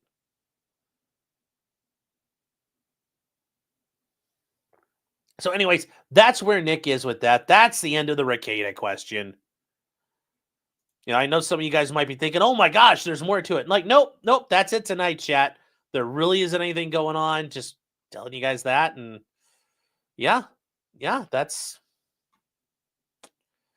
I hope some of you guys weren't thinking there was going to be something crazy out there, because there isn't. Missouri Battleflag saying attorney is very likely to be disbarred if they're found guilty of a felony. That's not always automatic. Like when I mean disbarment, I mean like they're taking your license, you're never getting it back. His license will probably get suspended for a felony conviction. That's very common. And with, drug charges, they're going to like, can you be clean? Can you do this? Can you do that? But it's never automatically a complete disbarment. The moral turpitude things is probably where he would get hammered. Even if, let's say the felony case got dismissed tomorrow and the computer stuff never happens. That's what'll get him. So, yeah. So, well, after you build it up all night, Sean, we did it. Yes. Well, I was going to save it to the end. We're trying a different format tonight, chat. Trying a different format. Pitchlock says it's all part of the plan. Yeah, I guess. It's a hell of a plan. All right, chat. We're going to read through these super chats real quick, and then we are going to head over to locals, and we'll get going over there. So I'm going to leave that down there for you guys to see it. Oh, let's see here. Kyle Cowden, and this is going member for 2 months. Thanks, Kyle. Me saying he was punching inside, and this is back to that guy who was doing the shadow boxing on the train. If he faints, though, yeah. I mean, like I said, it's, that alone isn't automatically going to count. Would you be in fear and have concern for safety? Sure, but is it rising to the level of I have the right to do something? No. Coding Light says it is impossible to make a truly flawless diamond. It would mean that there is only carbon atoms in it. Okay. I mean, isn't that pretty much what the diamond is anyway? Dirty Ninja has been a member for 2 months. Says, I guess the man had a bone to pick with them. Thank you for that one. Thank you for that one. Red guy 1234431 says, is this the same logic of 3 rights equals left? Yeah. I mean, it's all stupid. It was just a stupid argument they made. I just thought it was bullshit. They did it there. Nick Kreuzer is saying for $5, placing my bet, the Ohio Supreme Court will be responsible for at least one fatal choking incident. Very possible. Very possible. And they'll say, suffer. We're not coming back. We won't change the ruling. It doesn't matter if people die. But that's very likely. Harble Warble says, doesn't Congress have a sexual assault slush fund? Yes, they do. Sexual harassment slush fund. Yep, they pay out all the time. And those payments are private. We don't get to know how they are because they passed the law saying it's private. Brandon, let's go, Brandon. Man, good to see you, by the way, tonight. Thank you for being here. Saying, if a stripper gets too clingy, just give them way too much cash and read the local paper for a week max. You just need to see a photo of the fiery car wreck. You know, the deceased. Yeah. Brandon's been a member for 13 months. Thank you for being here, Brandon. It says, keep reading. We're doing fine down here. And Super Iron Bob, again, thank you for your super chat earlier. Yes, can't believe it's a manhunt like that. Evan Dave says, look, man, I'm not advocating anything bad, but I've been dealing with cancer for 18 years. I'm sorry to hear that. I'm glad, 18 years, though, you're hanging in there. So glad you're still with us. Keep up the fight, man. It says, however much you hate the medical industry isn't enough. I don't disagree with that. But once again, be smart in how you talk your shit. It's a very critical thing because, that's the people you're dealing with are more powerful than you. So be careful about how you fuck around with them. And Kel Doge says the McDonnell Douglas 90, the MD-90, is a serial killer of airliners. Yes, it is. Although you could probably argue that the de Havilland Comet is probably a good contender for that. It was a serial killer too. It killed a lot of people before they figured out the problems of. And you guys probably, if you didn't know this, chat, the reason why in airlines the windows are round is because of the de Havilland Comet. De Havilland was an airplane company up in Canada, and they made the Comet. It was a jet airplane, and it had windows with corners. And they found out, they started crashing, and people are like, "What the fuck is going on?" This is in the 50s, so they didn't understand crash reconstruction yet. And they looked, and they said, and they finally realized the corners of the windows were causing stress fractures that ended up going through the plane and causing problems and causing it to crash. So then they realized we have to make things round because when you make a radius, you decrease stress. It's a decreased failure point. Any corners in machining and metal is a stress point that will induce stress fractures and cracks. It's a weak spot. So something to think about. Joe Loy for £5 sterling. Joe, I saw you were just taking off. We got to this the right point now. The King Sterling, by the way, says if the world goes balls up, remember there's Clyde coin. The Clyde and Laney. Now, let's see, Chad. I don't know if Clyde is sleeping tonight. Let's see if he'll come in here. Hey, Clyde, buddy, come here. I don't know if he'll come in tonight, chat. Oh, Clyde's outside taking a poop, guys. Sorry. He's taking care of his business. So if you guys come in the locals, we'll see Clyde tonight.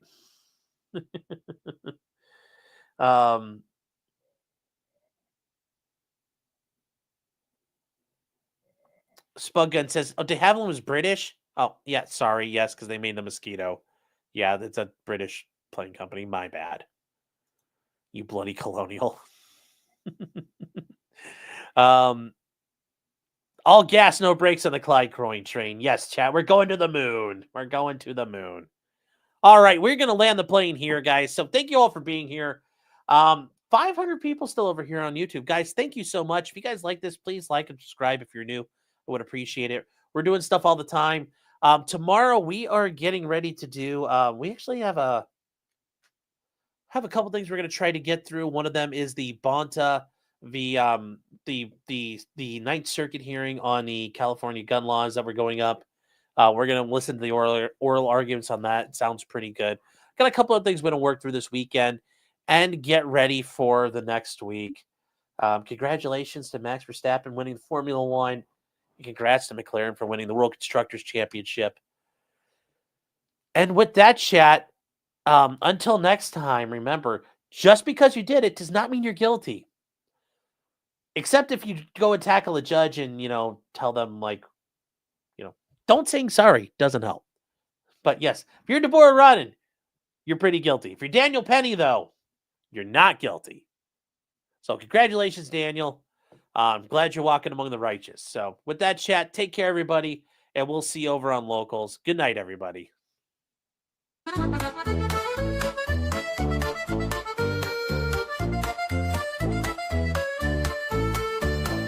Weapons, blacksmithing, and models of planes, esoteric works, and even some trains. Much merriment had while drinking White Claws, tips on hunting, and even talking the law. Whatever you do, just don't talk to cops, even when they nab you on illegal stops. Just 'cause you did it doesn't mean you're guilty, but please talk to a local attorney. Was that the fat guy?